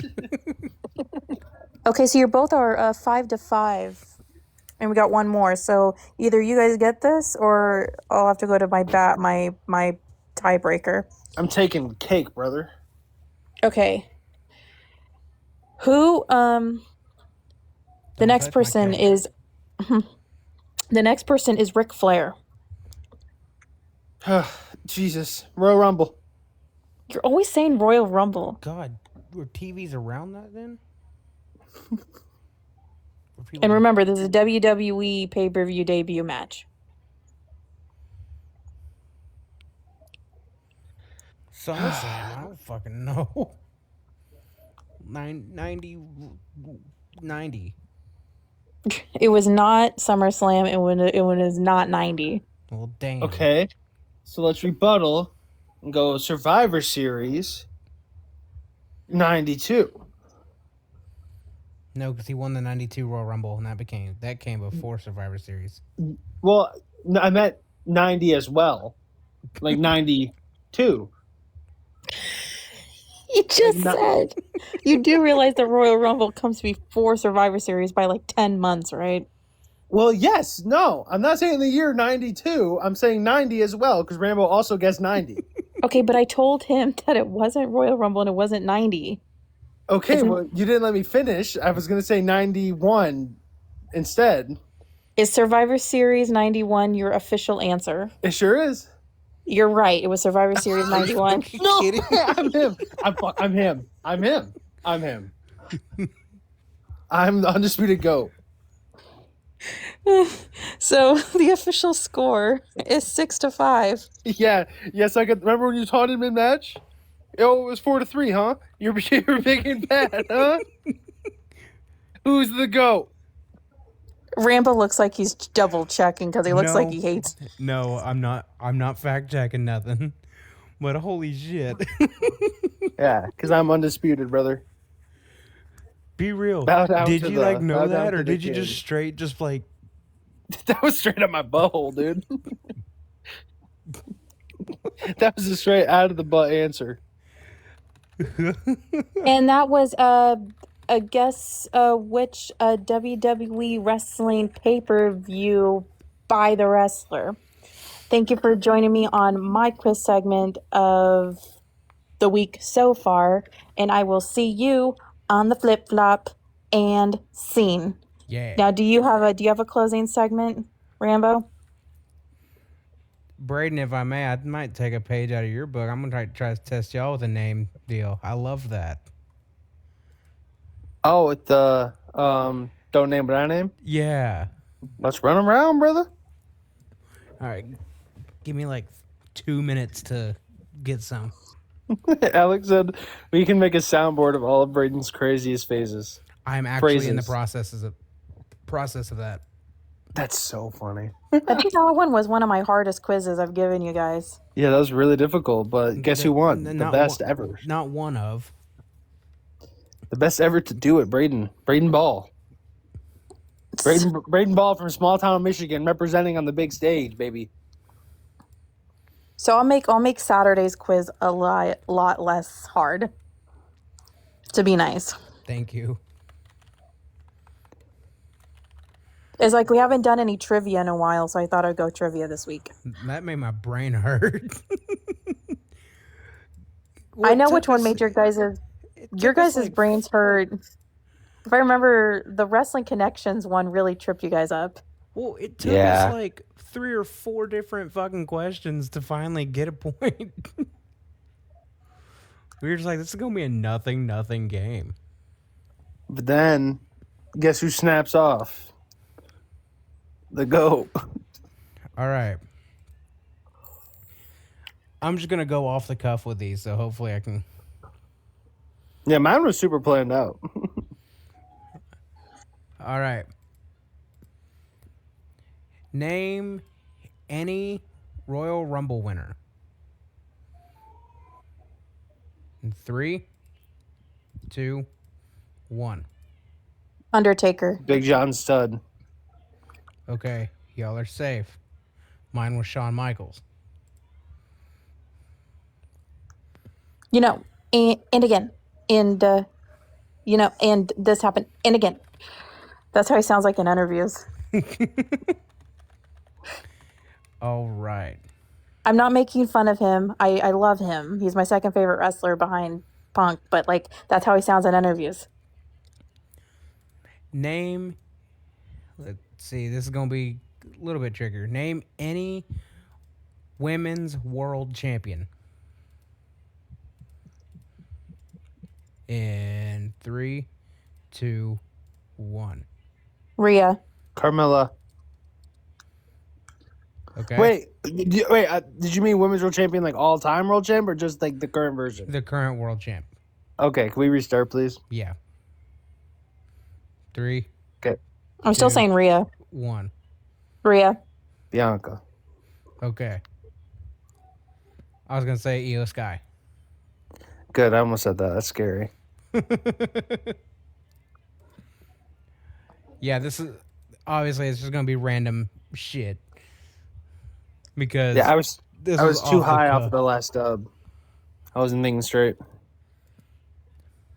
All right. Well, I want to see if I can retain my title. I'm defending it for the first time. Yeah, but I'm coming off a hot number 1 contendership match, dog. All right. Name any Elimination Chamber winners. Winner. In 3, 2, 1. Edge. Jack Swagger. All right, y'all are good. What'd you say? Daniel Bryan. Whew. Loved him, Brian. All right. Now you had to speak into computer issues. Hannah jinxed. I think it's just been weird because even like earlier, like YouTube was down for a while. How weird. All right. Name anyone out of John Cena's retirement tour that he has faced. In 3, 2, and 1. Orton. Logan Paul. All right. Who'd you get? I did R-Truth. Oh, you were looking like you got somebody. No. When he waiting for the went chat. R, when he went R, I'm like, oh crap. No, I was waiting for chat to update. Oh, gotcha. Trying to think of some harder ones real quick. I'm so scared right now. Okay, this is going to be a little bit difficult. Name one of the men's Royal Rumble winners who has won from the number 1 spot. Oh, God. Number 1 spot? Yes.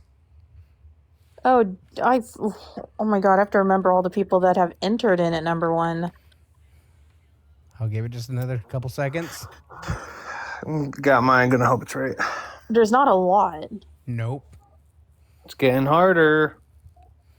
In 3, 2, 1. Sean. Edge. I was thinking Edge. Fuck. Dang it, Hannah. What did I do? You won. Yep. I got my title. I won at WrestleMania, and I defended it at Backlash, and I retained the title. We still have a few minutes left on the pod, so it all kind of culminated a little bit earlier than I was expecting to. So, how about we run it back one more time with some pay-per-views? Oh, Alex is still technically in. Oh shit, you right, Alex. And that's what were you gonna say, Rambo? I was gonna run back with some pay-per-views. Oh, okay. No, yeah, let Alex keep going. Yeah. I don't got the brain for pay-per-views right now. Let's see. I'm trying to think of some like difficult ones. Name anyone that Brock Lesnar has beaten for a title. For a world title. I don't. Okay. In 3, 2, 1. Seth. And Alex says, dun dun dun dun dun dun dun dun dun. It was not Kofi, and it was not Seth. Ooh. I had The Rock. I did it for The Rock.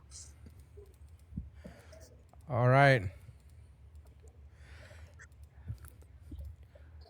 Nah, that one might be a little bit too hard, especially in 2020's NXT. Name any North American champion from NXT.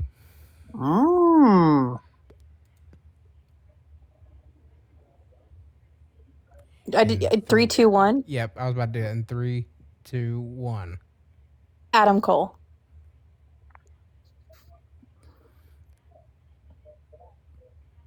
He said Roderick Strong. All right. None of y'all got it. I was thinking of Dominik Mysterio. Oh.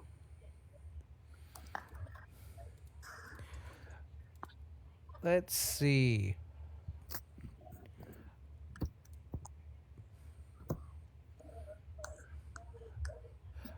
I'm going to do, let's see.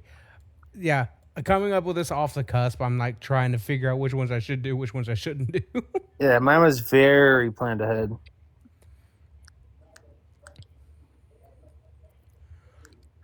Let's see here. Okay, this one might be difficult. Name any Money in the Bank contract holders that cashed in and lost.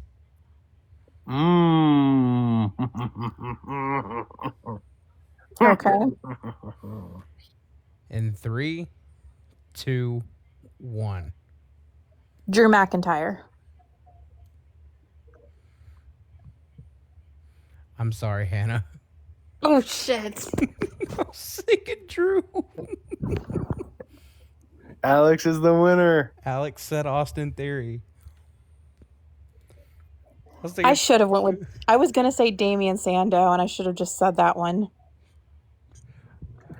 I was either thinking of Drew McIntyre or John Cena.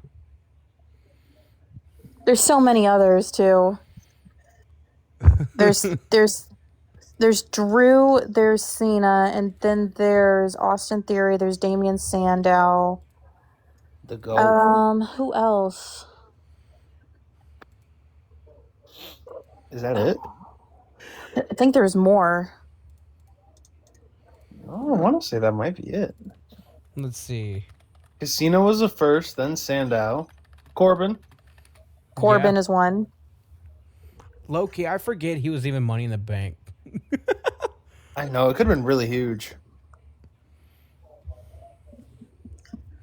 That was just a bad Money in the Bank in general. Braun Strowman. Oh, yup. That's one. His kind of pissed me off, and same thing with Cena's. I don't like planned cash-ins. Yeah, well, he was a baby face. Purpose. Oh, I know, but it's his character wasn't going to do a run-in. I think it's just like Braden said, it kind of just defeats the purpose. It's like the Money in the Bank. You're Don't give it supposed to a to baby face.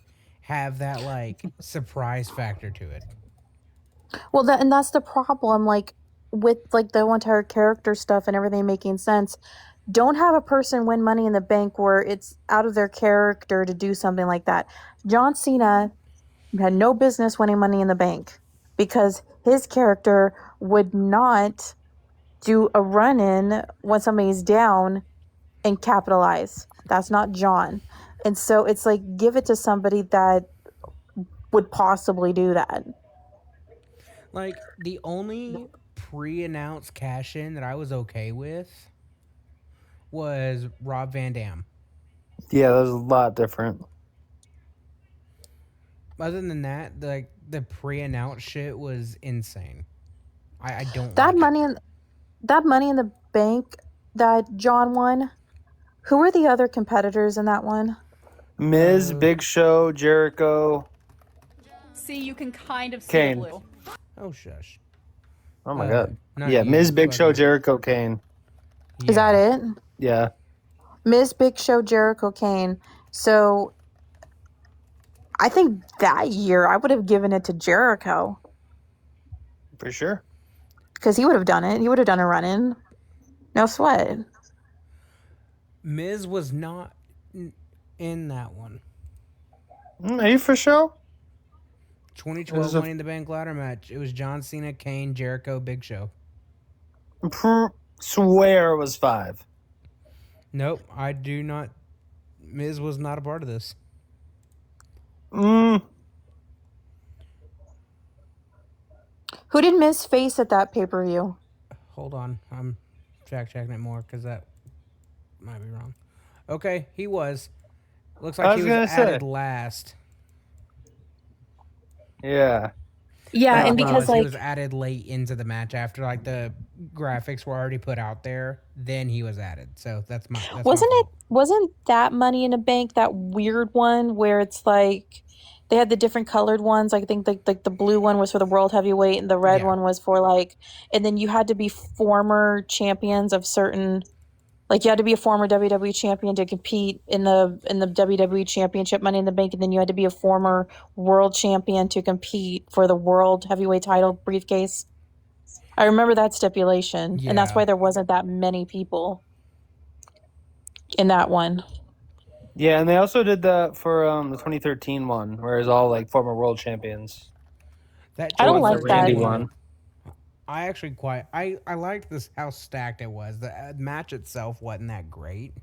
Yeah, that was cool. That was Randy, Christian, Sheamus, RVD, Punk, and one more. So before he got taken out by the Wyatt family, Kane was involved in it. But he was taken out of it.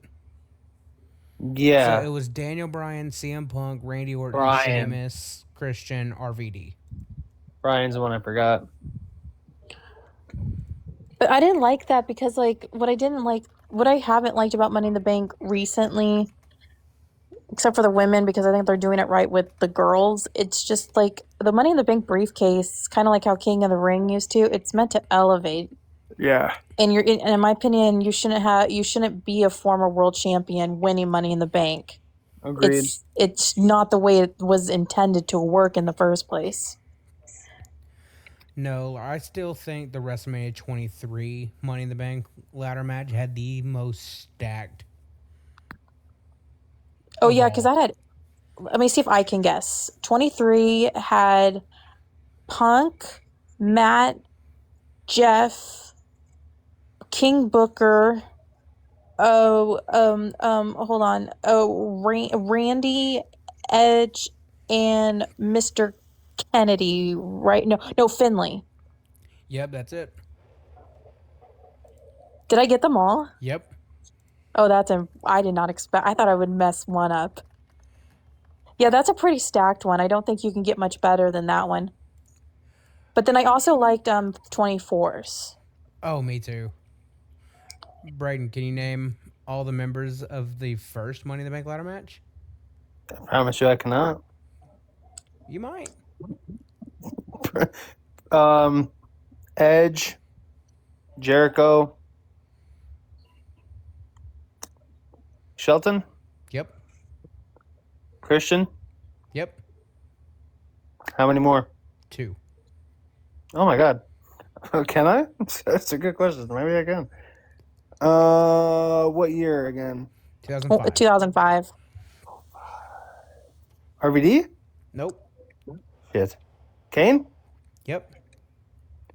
One more in 05. Orton? Nope. Orton faced Undertaker. Yeah, you're right. I don't know if I can get that last one. Wasn't it redacted? Yep. Oh, word. Check it out. Look at that 5, though. I'm him. Okay, the last one, and then we can probably get this so both of you can go to bed. Let's see if we can guess 2006. Okay. I don't think I can, but... Is that the one Kennedy won? Or RVD? No. RVD. RVD. because that one's a tough one. I tend to forget who is in. And WrestleMania 22 is my favorite WrestleMania of all time, and I consider it the greatest. Okay, Yet let's see. 21 and 23, for some reason, I remember those Money in the Banks way more for some reason. You had Ric Flair, Finley, RVD, Matt Hardy, Bobby Lashley. Oh, God. And was Shelton? No. Shelton won. Yeah, Shelton. I think. Can anybody verify that? Do you want me to verify it? Yeah, I'd feel wrong looking it up. Hold on. Give me a second. If her Wi-Fi works. No, my Wi-Fi's working fine now. It just glitched for a little bit. Mm-hmm. I glitch I just from gotta put time to my- time.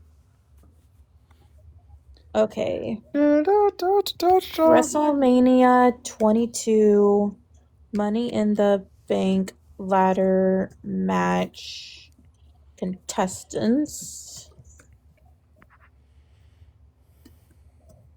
Okay. Who was in this one? Who?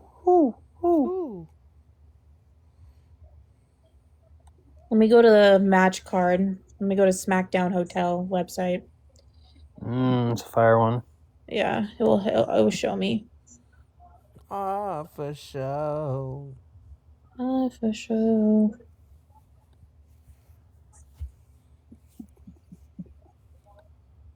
Okay. That website was freezing on me, so I'm actually on Wikipedia right now. No shit. Let me go to the match card. You just had to say something about the Wi-Fi, Braden. Brother, I'm just like that, I guess. Okay, so Money in the Bank that year, it says Rob Van Dam defeated Bobby Lashley, Finley, Matt Hardy, Ric Flair, and Shelton Benjamin. Good job. You're him. You're him. JSN is him. Rambo is him. Damn right. Word. Damn right. Oh, for sure. And that concludes episode 24. What? Let's go. We're having our silver anniversary on Saturday, 25. Fuck.